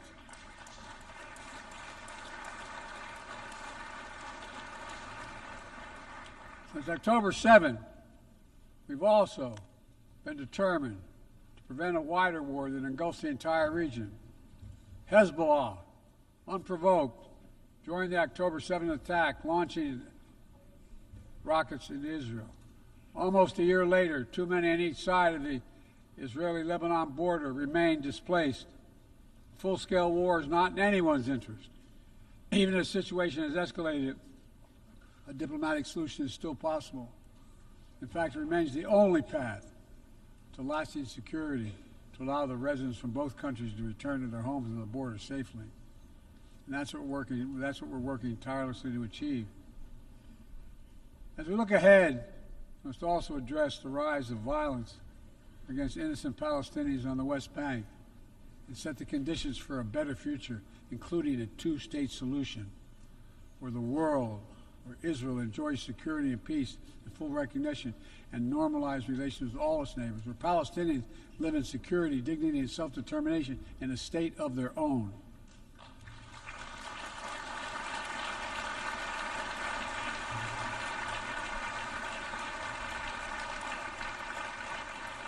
Progress toward peace will put us in a stronger position to deal with the ongoing threat posed by Iran. Together we must deny oxygen to its terrorist proxies, which have called for more October 7th and ensure that Iran will never, ever obtain a nuclear weapon. Gaza is not the only conflict that deserves our outrage. In Sudan, a bloody civil war unleashed one of the world's worst humanitarian crises. 8 million on the brink of famine. Hundreds of thousands already there. Atrocities in Darfur and elsewhere. The United States has led the world in providing humanitarian aid to Sudan. And with our partners, we've led diplomatic talks to try to silence the guns and avert a wider famine. The world needs to stop arming the generals, to speak with one voice and tell them, stop tearing your country apart, stop blocking aid to the Sudanese people, end this war now.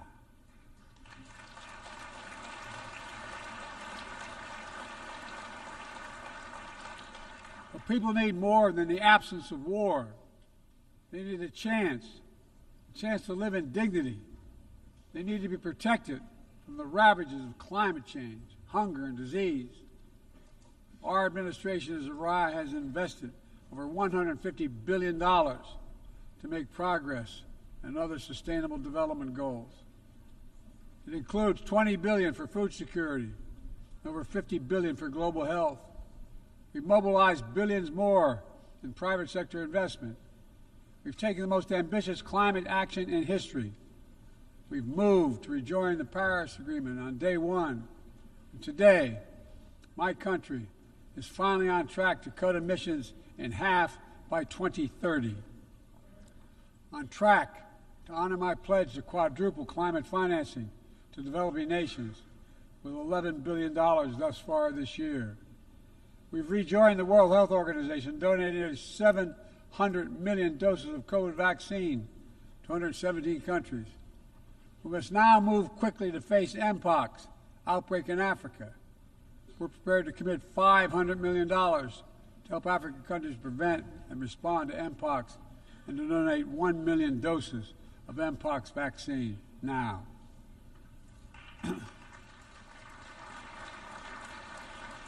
We call on our partners to match our pledge and make this a billion-dollar commitment to the people of Africa. Beyond the core necessities of food and health, the United States, the G7, and our partners have embarked on an ambitious initiative to mobilize and deliver significant finance to the developing world. We're working to help countries build out their infrastructure, to clean energy transition, to their digital transformation, to lay new economic foundations for a prosperous future. It's called the Partnership for Global Infrastructure and Investment. We've already started to see the fruits of this emerge in Southern Africa and Southeast Asia and in the Americas. We have to keep it going. I want to get things done together. In order to do that, we must build a stronger, more effective, and more inclusive United Nations. The UN needs to adapt and bring new voices and new perspectives. That's why we support reforming and expanding the membership of the UN Security Council.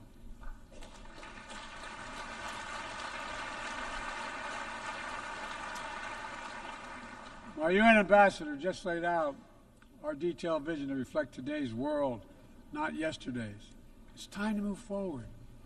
The Security Council, like the UN itself, needs to go back to the job of making peace, of brokering deals to end wars and suffering. And to stop the spread of the most dangerous weapons, of stabilizing troubled regions in East Africa, from East Africa to Haiti, to Kenya-led mission that's working alongside the Haitian people to turn the tide. We also have a responsibility to prepare our citizens for the future. We'll see more technological change, I argue, in the next 2 to 10 years we have in the last 50 years. Artificial intelligence is going to change our ways of life, our ways of work, and our ways of war. It could usher in scientific progress at a pace never seen before, and much of it could make our lives better. But AI also brings profound risks, from deep fakes to disinformation, to novel pathogens, to bioweapons. We've worked at home and abroad to define the new norms and standards.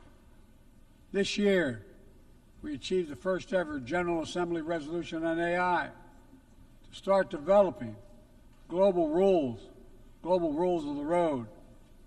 We also announced a declaration on the responsible use of AI, joined by 60 countries in this chamber. But let's be honest, this is just the tip of the iceberg, what we need to do to manage this new technology. Nothing is certain about how AI will evolve or how it will be deployed. No one knows all the answers. My fellow leaders, it's with humility I offer two questions. First, how do we as an international community govern AI? As countries and companies race to uncertain frontiers, we need an equally urgent effort to ensure AI's safety, security, and trustworthiness.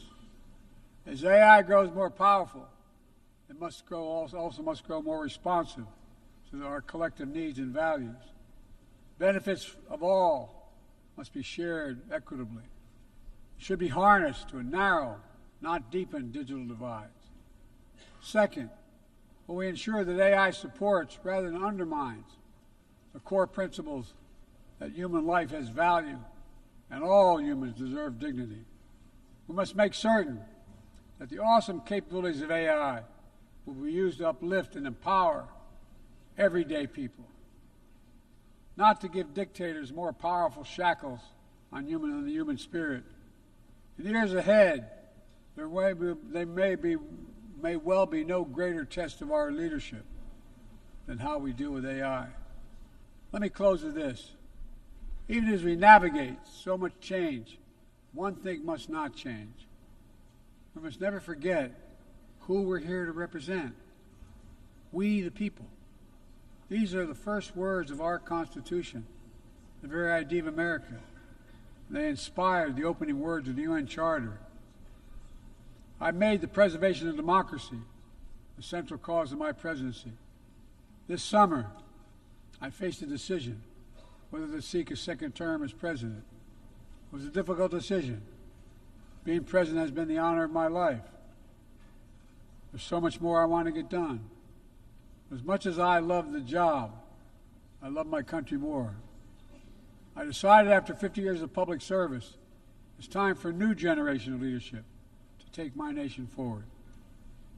My fellow leaders, let us never forget, some things are more important than staying in power. It's your people.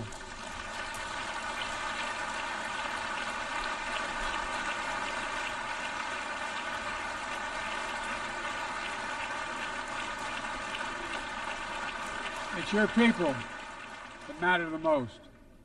Never forget, we are here to serve the people, not the other way around.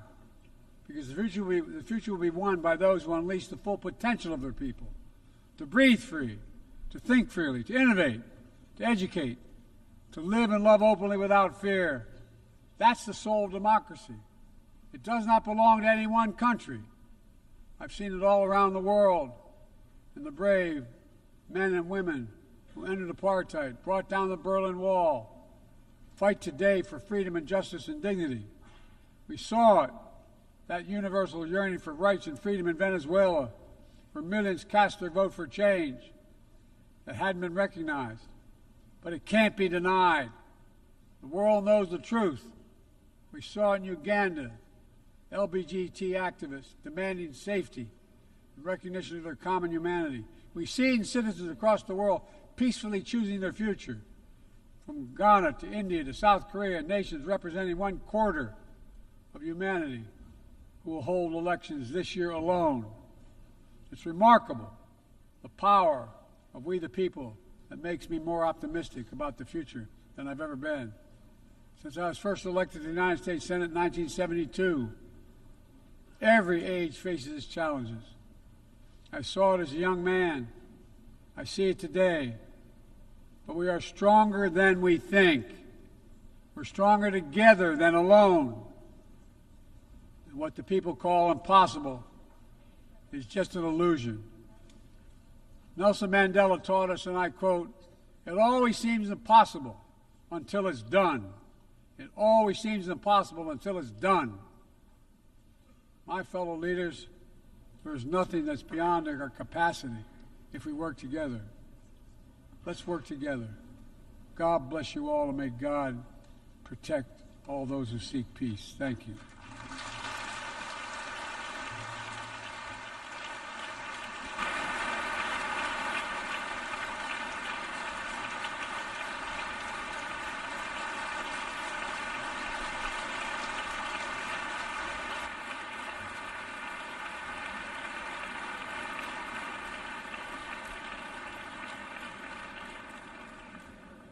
On behalf of the Assembly, I wish to thank the President of the United States of America. May I request representatives to remain seated while we suspend the meeting for 5 minutes before resuming to hear the next speaker.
Ladies and gentlemen, please be seated.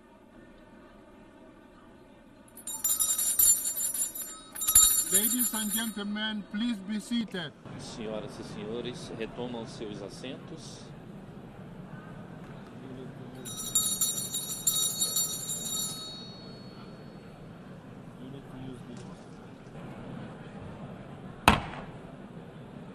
Ladies and gentlemen, please be seated.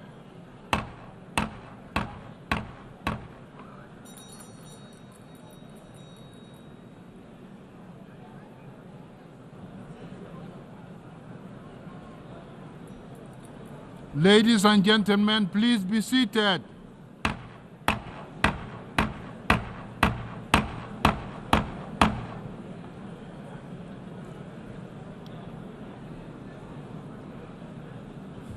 That's disorderly.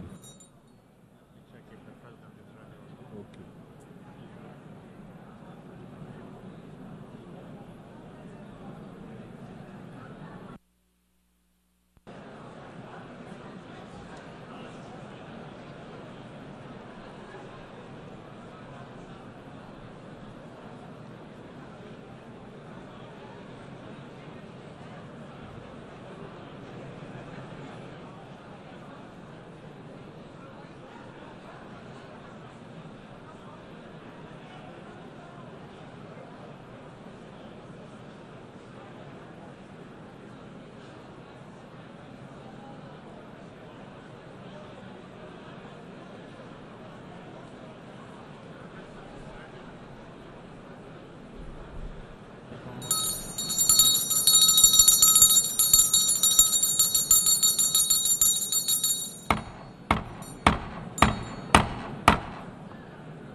The meeting is resumed.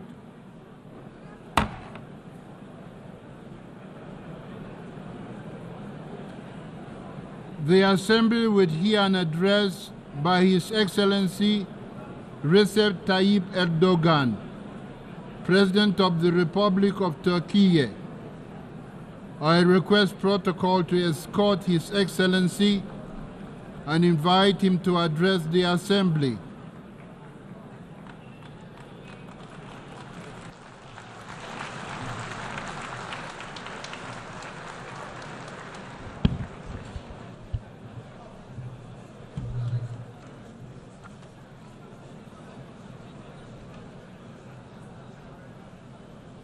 Sayın Başkan, değerli devlet ve hükümet başkanları, Sayın Genel Sekreter, kıymetli delegeler, sizleri şahsım, ülkem ve milletim adına en kalbi duygularımla, saygıyla selamlıyorum. Birleşmiş Milletler Genel Kurulu'na bugün bir kez daha seslenme fırsatı bulmaktan büyük bir bahtiyarlık duyuyorum. 79. Genel Kurul'un ülkelerimiz ve tüm insanlık için hayırlara vesile olmasını temenni ediyorum. Genel Kurul Başkanlığını tamamlayan Sayın Francis'i tebrik ediyor. Bu görevi devralan Sayın Yang'a başarılar diliyorum. Uzun mücadeleler neticesinde dost ve kardeş Filistin'in temsilcisini üye ülkeler arasında hak ettiği yerde görmekten duyduğumuz memnuniyeti burada ifade etmek istiyorum. Atılan bu tarihi adımın Filistin'in Birleşmiş Milletler üyeliğine giden yolda artık son dönemeç olmasını temenni ediyorum. Filistin'i tanımayan diğer devletleri de bu çok kritik dönemde tarihin doğru tarafında yer alarak Filistin devletini bir an evvel tanımaya davet ediyorum. Kıymetli delegeler, buradaki dostlarımın çoğunun ekranlarda seyrettiği krizleri biz an be an yaşıyor ve yönetmeye çalışıyoruz. Dolayısıyla bugün sizlere gerilimlerin uzağında değil, tam kalbinde yer alan bir ülkenin lideri olarak sesleniyoruz. far away from tensions, but instead that is found at the very heart of tension and war.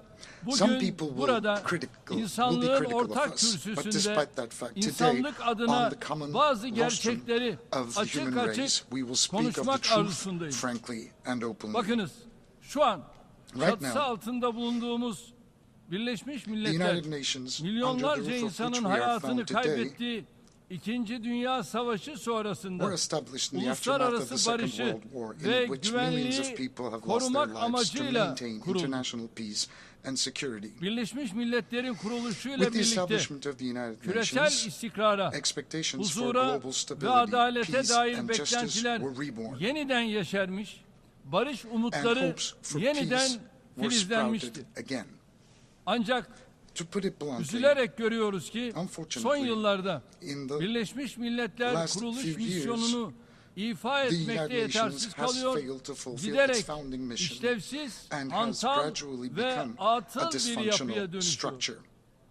Dünya beşten The büyüktür world is bigger than şiarının five is temsil my ettiği motto, değerlere it's my credo. bugünlerde And daha this credo fazla represents our ihtiyaç common duyuyoruz. values, and we need those values more than ever in Uluslararası this barış day and ve age. güvenliğin imtiyazlı 5 ülkenin keyfine bırakılmayacak International kadar önemli justice olduğuna cannot be left in the şahitlik will ediyoruz. of five privileged Bunun member en states dramatik of the örneği Security Council, and the Gazze'de most dramatic example to that 353 is gündür devam eden the war, katliamdır. the massacre that has been going 7 on in Gaza for Ekim'den the beri last 350 aralıksız days. süren And since October İsrail 7, saldırılarında 41,000 41.000 Palestinians have been aşkın killed in Filistinli the hayatını continuous kaybetti. Israeli attacks. Çoğu çocuk ve kadın, 41,000 lives, 41.000 can, 41,000 people, 41.000 mostly insan children and hem de women, acımasız bir şekilde were ruthlessly hayattan koparıldı. taken away. Yine çoğu çocuk And 10.000'den no fazla one knows where Gazze'linin more than nerede 10,000 olduğunu people are, most kimse of which bilmiyor.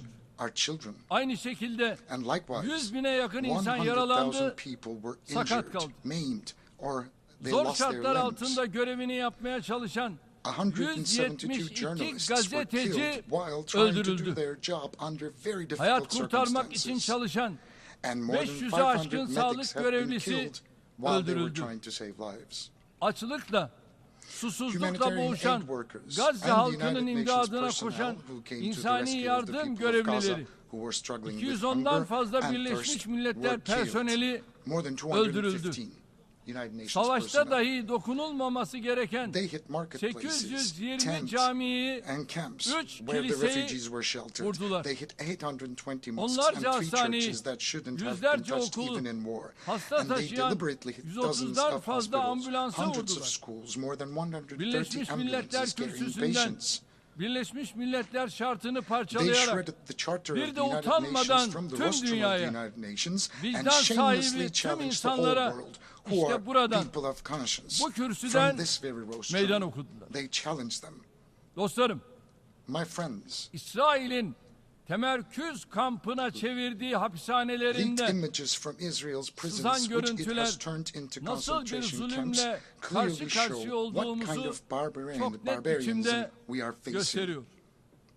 İsrail'in saldırıları sonucunda As a result of Gazze, Israeli attacks, dünyanın en Gaza büyük çocuk has become the ve world's kadın largest mezarlığı haline cemetery for women gelmiş. and children. 17.000'den fazla çocuk More than İsrail'in 17,000 kurşunlarının, children were targeted bombalarının by hedefi Israeli oldu. bullets and bombs.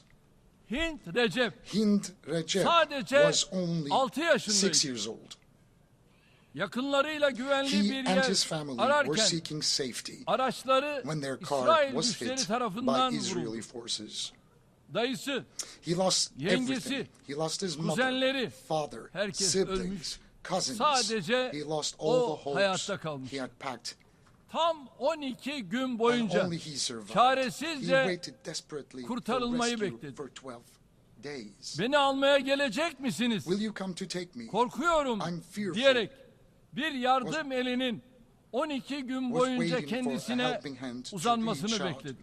to him for Dünyamızın 12 geldiği days. seviyeye, Despite the elimizin level altındaki of our world has teknolojiye reached, rağmen despite the technology çatısı at our altında disposal, binlerce personel despite çalıştıran our organizations devasa with huge bütçeli budgets, kuruluşlarımıza employing rağmen tens of thousands of 8 personnel, milyarlık as a human insanlık family ailesi of olarak 8 billion henüz inhabitants, 6 yaşındaki bir kız çocuğunu gözlerimizin önünde çırpınan yaralı bir serçeyi maalesef kurtaramadık.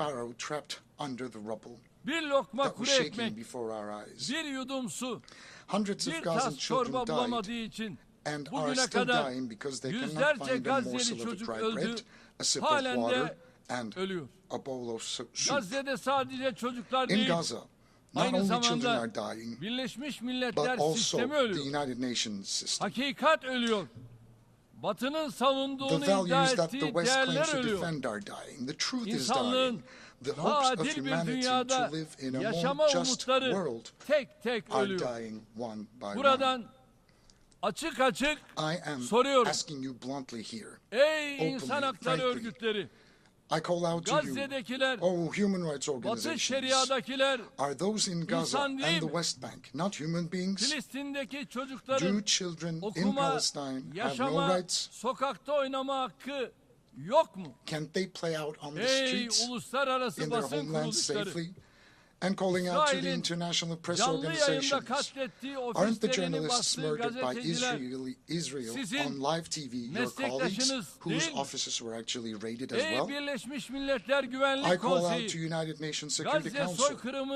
What are you waiting for to prevent the genocide in Gaza, to put a stop to this cruelty, this barbarianism? Filistin halkıyla birlikte kendi vatandaşlarının canını tehlikeye atan siyasi ikbali için tüm bölgeyi savaşa sürükleyen katliam şebekesini durdurmak için daha neyi bekliyorsun? And what are you still waiting for to stop them? Putting to danger their own people and the entire region for political gain. Ey İsrail'e kayıtsız, şartsız destek verenler, bu katliamı seyretmenin, bu vahşete ortak olmanın utancını daha ne kadar taşıyacaksınız? Kıymetli dostlarım, Gazze'de, Ramallah'ta, Lübnan'da çocuklar ölürken, bebekler göğüste can verirken, maalesef uluslararası toplumda çok kötü bir sınav vermiştir. Filistin'de yaşananlar, bakınız, çok büyük bir ahlaki çöküşün göstergesidir. Bütün dünya halklarının, ülke liderlerinin, uluslararası kuruluşların bu acı tablo üzerinde düşünmesi gerektiğine inanıyorum. Burada bir gerçeği de açık ve net söylemek istiyorum. İsrail yönetimi temel insan haklarını ilke sayarak bir millete, bir halka karşı etnik temizlik, apaçık bir soykırım uygulamakta, topraklarını adım adım işgal etmektir. Özgürlüğü, bağımsızlığı, en temel hakları gasp edilen Filistinliler ise son derece haklı bir biçimde bu işgale, bu etnik temizlik faaliyetlerine karşı meşru direniş haklarını kullanmaktadır. Filistin halkının topraklarını işgal edenlere karşı sergilediği haklı direniş gayrimeşru gösterilemeyecek kadar asildir, onurludur, kahramancadır. Buradan it's heroic and it's noble.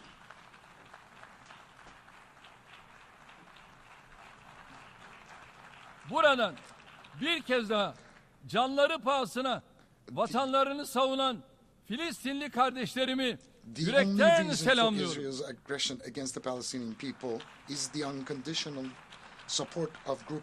İsrail'in Filistin halkına yönelik saldırganlığının tek nedeni bir avuç ülkenin İsrail'e olan kayıtsız şartsız desteğidir. İsrail üzerinde etki sahibi ülkeler tavşana kaç, tazıya tut politikasıyla bu katliama açıkça ortak oluyor. Sahne önünde güya ateşkes için uğraşanlar arka planda katliamlarını sürdürebilmesi için İsrail'e silah ve mühimmat göndermeye devam ediyor. Bu tutarsızlık ve samimiyetsizliktir. This is Bakınız, insincerity. Mayıs ayından beri gidip gelen bir kağıt var. There's a paper that has been going Hamas, around back and forth since ateşkes May. teklifini kabul Hamas ettiğini has repeatedly declared defalarca its ilan etti. acceptance of the Ama ceasefire İsrail offer. hükümeti But the Israeli işi government sürekli has yokuşa made it sürerek, very clear that this is the sürekli bir party bahane that bularak doesn't want peace by ateşkese en constantly yakın dragging its olduğunu, feet, making a settlement of the özellikle dispute much more müzakere difficult, ettiği almost muhatabını impossible. kalleşçe Constantly finding an öldürerek excuse and barışı sneakily istemeyen killing taraf its olduğunu negotiating partner çok at the net time biçimde when it was gösterdi. closest to a ceasefire. İsrail'in oyalama ve Israel's aldatma stalling hamlelerine and deception daha should fazla not be prim given any more verilmemelidir. credit. 2735 In the sayılı absence of the implementation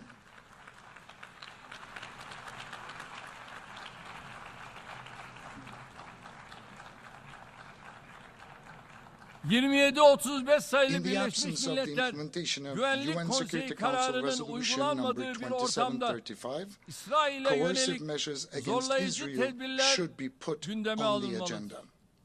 İsrail'in tutumu Israel's bir behavior kez daha has once again göstermiştir ki demonstrated that uluslararası it is toplumun imperative for the Filistinli international sivillere community yönelik to bir develop koruma a protection mekanizması mechanism for geliştirmesi Palestinian zaruridir. civilians.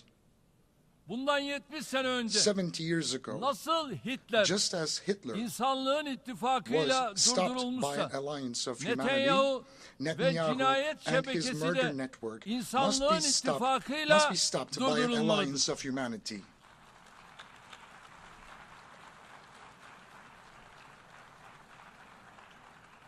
Genel Kurul'un We believe that the 1950 General tarihli Assembly's authority barış to için birlik recommend the use of kararında force, as in mevcut the olduğu 1950 gibi resolution on kuvvet unity for kullanma peace, tavsiyesinde should bulunma be yetkisinin considered bu süreçte in this mutlaka process değerlendirilmesi during this gerektiğine time. inanıyoruz. Acil An ve immediate kalıcı and a ateşkes permanent sağlanmalı. ceasefire must be established. Rehine Hostages mahkum and takası prisoners must be gerçekleştirilmeli. exchanged. İnsani And yardımlar humanitarian aid engelsiz must be delivered ve to kesintisiz Gaza olarak unhindered Gazze'ye and uninterrupted. ulaştırılmalıdır. Bilhassa It's very, şartların very iyice important kötüleşeceği kış mevsiminden that önce we extend a helping çok hand zor to the koşullar people of altında Gaza, especially hayatta before the kalmaya winter çalışan season, when Gazze conditions on the halkına ground will become yardım even more eli challenging. uzatmamız şarttır. Bakınız Look, şu an right now, Gazze'deki su kaynaklarının 70% of the water %70'i supplies and fırınların 75% of the %75'i bakeries in tahrip Gaza edildi. have been destroyed. Sağlık merkezlerinin %95'i 95% of kısmen health centers were veya partially or tamamen completely zarar damaged. gördü. 150.000 konut tamamen, 150,000 houses were 200.000 completely, konut 200,000 houses were 80.000 partially konut destroyed, and oturulamaz hale 80,000 geldi. houses become Çocuk felci, uninhabitable. hepatit başta Infectious olmak diseases üzere such as polio and bulaşıcı hastalıklar hepatitis are giderek on the rise. artıyor. Gazze halkı The people of ihtiyacı Gaza olan receive yardım only a quarter miktarının of the aid they 1/4 urgently birine need. ancak ulaşabiliyor. That's what they have Türkiye olarak access to. İlk günden And as itibaren Turkey, Filistinli kardeşlerimize we have been yönelik providing humanitarian insani aid yardım to our brothers and faaliyetlerimizi sisters sürdürdük, sürdürüyoruz. in Palestine, and we 60 will bin keep tonu on aşan doing that. yardım miktarıyla Türkiye Gazze'ye en fazla yardım With more gönderen than 60,000 ülke tons of konumunda. aid, Turkey is the Aynı country şekilde sending the largest amount of aid İsrail'le to olan Gaza. ticari işlemleri Likewise, by durdurarak halting commercial bu transactions konudaki with Israel, we hassasiyetimizi have demonstrated ortaya our koyduk. stance on this issue. İsrail'in son günlerde Now, saldırılarını artırdığı Lübnan during halkının the last ve couple of weeks, hükümetinin de attacks yanındayız. by Israel have been Artık hepimiz increased in Lebanon, şu and we are gerçeği by the side of Lebanese people and the Lebanese government.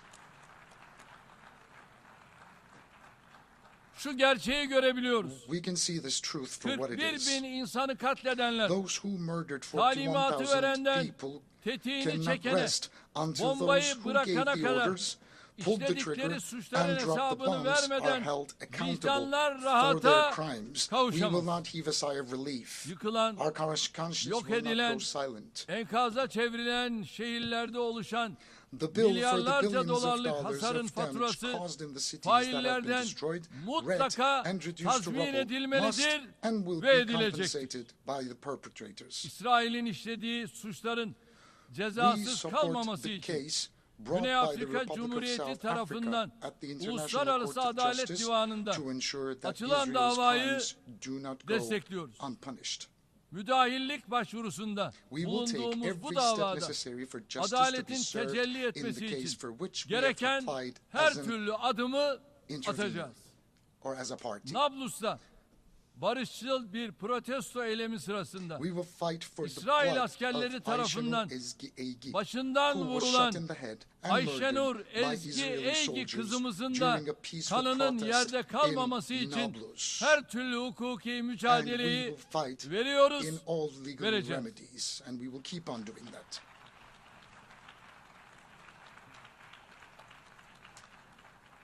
Gazze'de ateşkes While a acil ceasefire ihtiyaç in olsa Gaza da is urgently asıl needed, sorun the underlying Filistin problem in topraklarının the İsrail Israeli-Palestinian tarafından conflict is the işgal Israeli edilmesidir. occupation of Palestinian 1967 territories. sınırları temelinde Based on the başkenti 1967 Doğu borders, Kudüs an olan independent, bağımsız, sovereign, and egemen geographically ve integrated coğrafi Palestinian bütünlüğü state haiz with East bir Jerusalem Filistin as its devletinin capital vücut bulması must come artık into being. daha fazla This cannot ertelenemez. be delayed any longer. İlk kıblemiz I Mescid-i would Aksa'ya like it to be known ve that we are Harem-i closely Şerif'e following yönelik artan Israel's increasing saldırıları attacks da on our first yakından Qibla, takip Al-Aqsa ettiğimizin Mosque and bilinmesini Haram al-Sharif. isterim.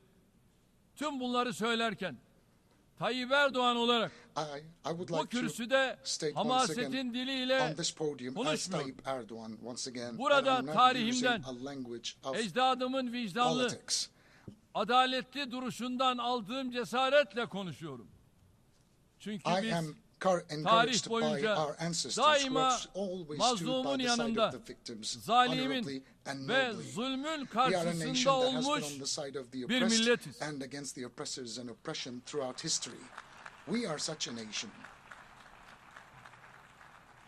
Bundan 500 yıl We önce welcomed Engizisyondan kaçan Jews Musevilere de, fleeing the Inquisition Hitler'in 500 toplama years ago, kamplarından kaçan and Jews Yahudilere fleeing de Hitler's concentration camps.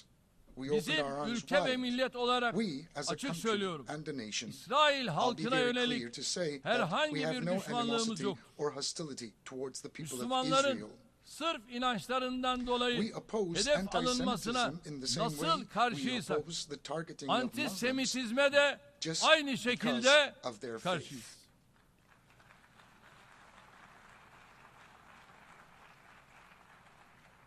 Sorunumuz Our problem İsrail is hükümetinin with the katliam massacre policies politikalarıyladır. of the Israeli government. Sorunumuz tıpkı 5 Our asır problem önce olduğu is gibi with the yine oppressor and the zalimle oppression, ve just as it zulümle. was 5 centuries Şunu ago. herkes bilsin ki Everybody biz should know about this. hakkı haykırmaktan We will always speak of çekinmeyiz. the truth and speak of Birileri what's rahatsız right and olsa what's da fair. Even if doğruları some people will be söylemekten uncomfortable, we will korkmayız. continue to shout İnşallah out the sonuna truth kadar and stand by the haklının righteous yanında durmaya, and boldly say doğru that we bildiklerimizi will speak of acı what da we know is olsa right, even though söylemeye it will hurt devam some people. edeceğiz.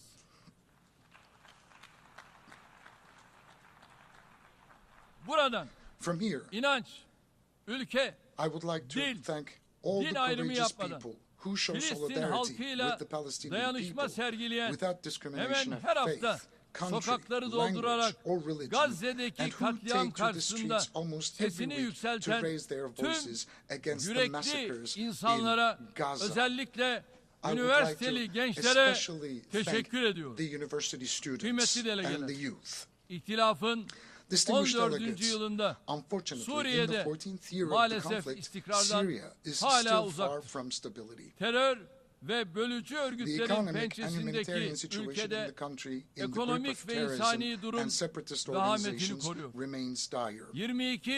22-54 On sayılı the basis of UN Birleşmiş Security Milletler Council Resolution Güvenlik Konseyi kararı 2254, temelinde we siyasi hope to advance sürecin the political ilerletilmesini process ve and milli achieve uzlaşının sağlanmasını national reconciliation. temenni ediyoruz.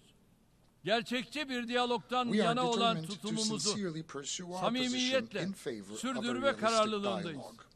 Komşumuz Irak, We are very sincere in terörle that mücadelesini Our sürdürürken neighbor Iraq, while kalkınma, continuing its fight yeniden against imar terrorism, ve is bölgesiyle taking decisive yeniden steps towards bütünleşme development, yolunda reconstruction, kararlı and adımlar atıyor. reintegration with Uluslararası its region. toplum Irak'ın bu And the international gayretlerine community must destek support vermeli. Iraq's efforts. Kalkınma yolu projesi gibi In this tüm context, bölgeye it is important fayda to sağlayacak implement girişimlerin initiatives such as the hayata Development geçirilmesi Road Project, bu which will bağlamda benefit the entire çok ama region on a çok win-win önemlidir. basis.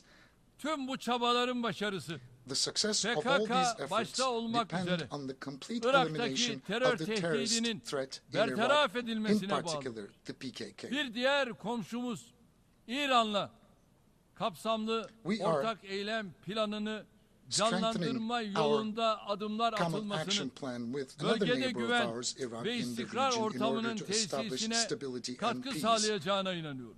It's going to contribute Ukrayna'daki tremendously to our savaş efforts. 3. yılını bitirirken war in Ukraine adil ve kalıcı bir barışın tesisinden has been going hala on for 3 uzaktayız. years, and we are still away from Silahlanma yarışı establishing a hızlandıkça permanent peace and stability. diplomasinin alanı As the giderek arms race daralıyor. accelerates, the space for diplomacy Savaşın is shrinking.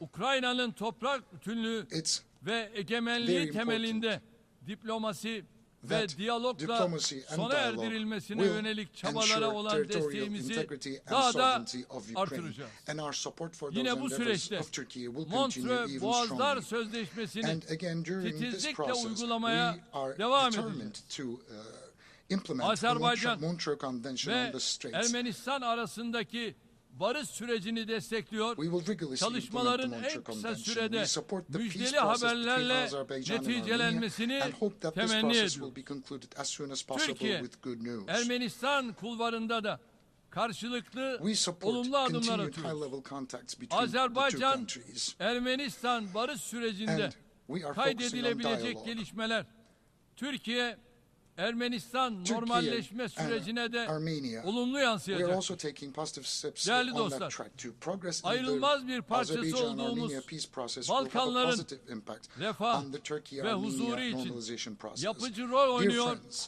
we play a Bölgedeki constructive tüm role for the aktörlerle prosperity and yakın peace işbirliği at the içinde Balkans, hareket of which ediyoruz. we are an integral Bosna part. Hersek'in And we egemenliği, act in close cooperation siyasi with all birliği actors in the region. ve toprak bütünlüğünün önemini Barışı Uygulama Konseyi Yönlendirme As a Kurulu member of üyesi the olarak Steering Committee for her Peace platformda Implementation Council, vurguluyor, we emphasize the importance UFOR of the sovereignty, harekatına political olan unity and territorial katkımıza integrity of Bosnia and özellikle Herzegovina devam on every ediyoruz. platform and continue Geçen our yıl contribution to üstlendiğimiz Operation UFOR KFOR Althea. komutanlığını We başarılı are bir successfully şekilde continuing sürdürüyor. the KFOR Belgrad, command we Priştine assumed last year diyalog and sürecini supporting the destekliyoruz. Belgrade-Pristina Ege Denizi dialogue process. ve Doğu Akdeniz'i We ilgili want to tüm see the tarafların Aegean Sea meşru and the Eastern menfaatlerine saygı Mediterranean duyulan as a zone of bir stability istikrar and ve prosperity where refah the legitimate bölgesi olarak interests of all the görmek parties istiyoruz. are concerned Deniz can yetki be alanlarının respected.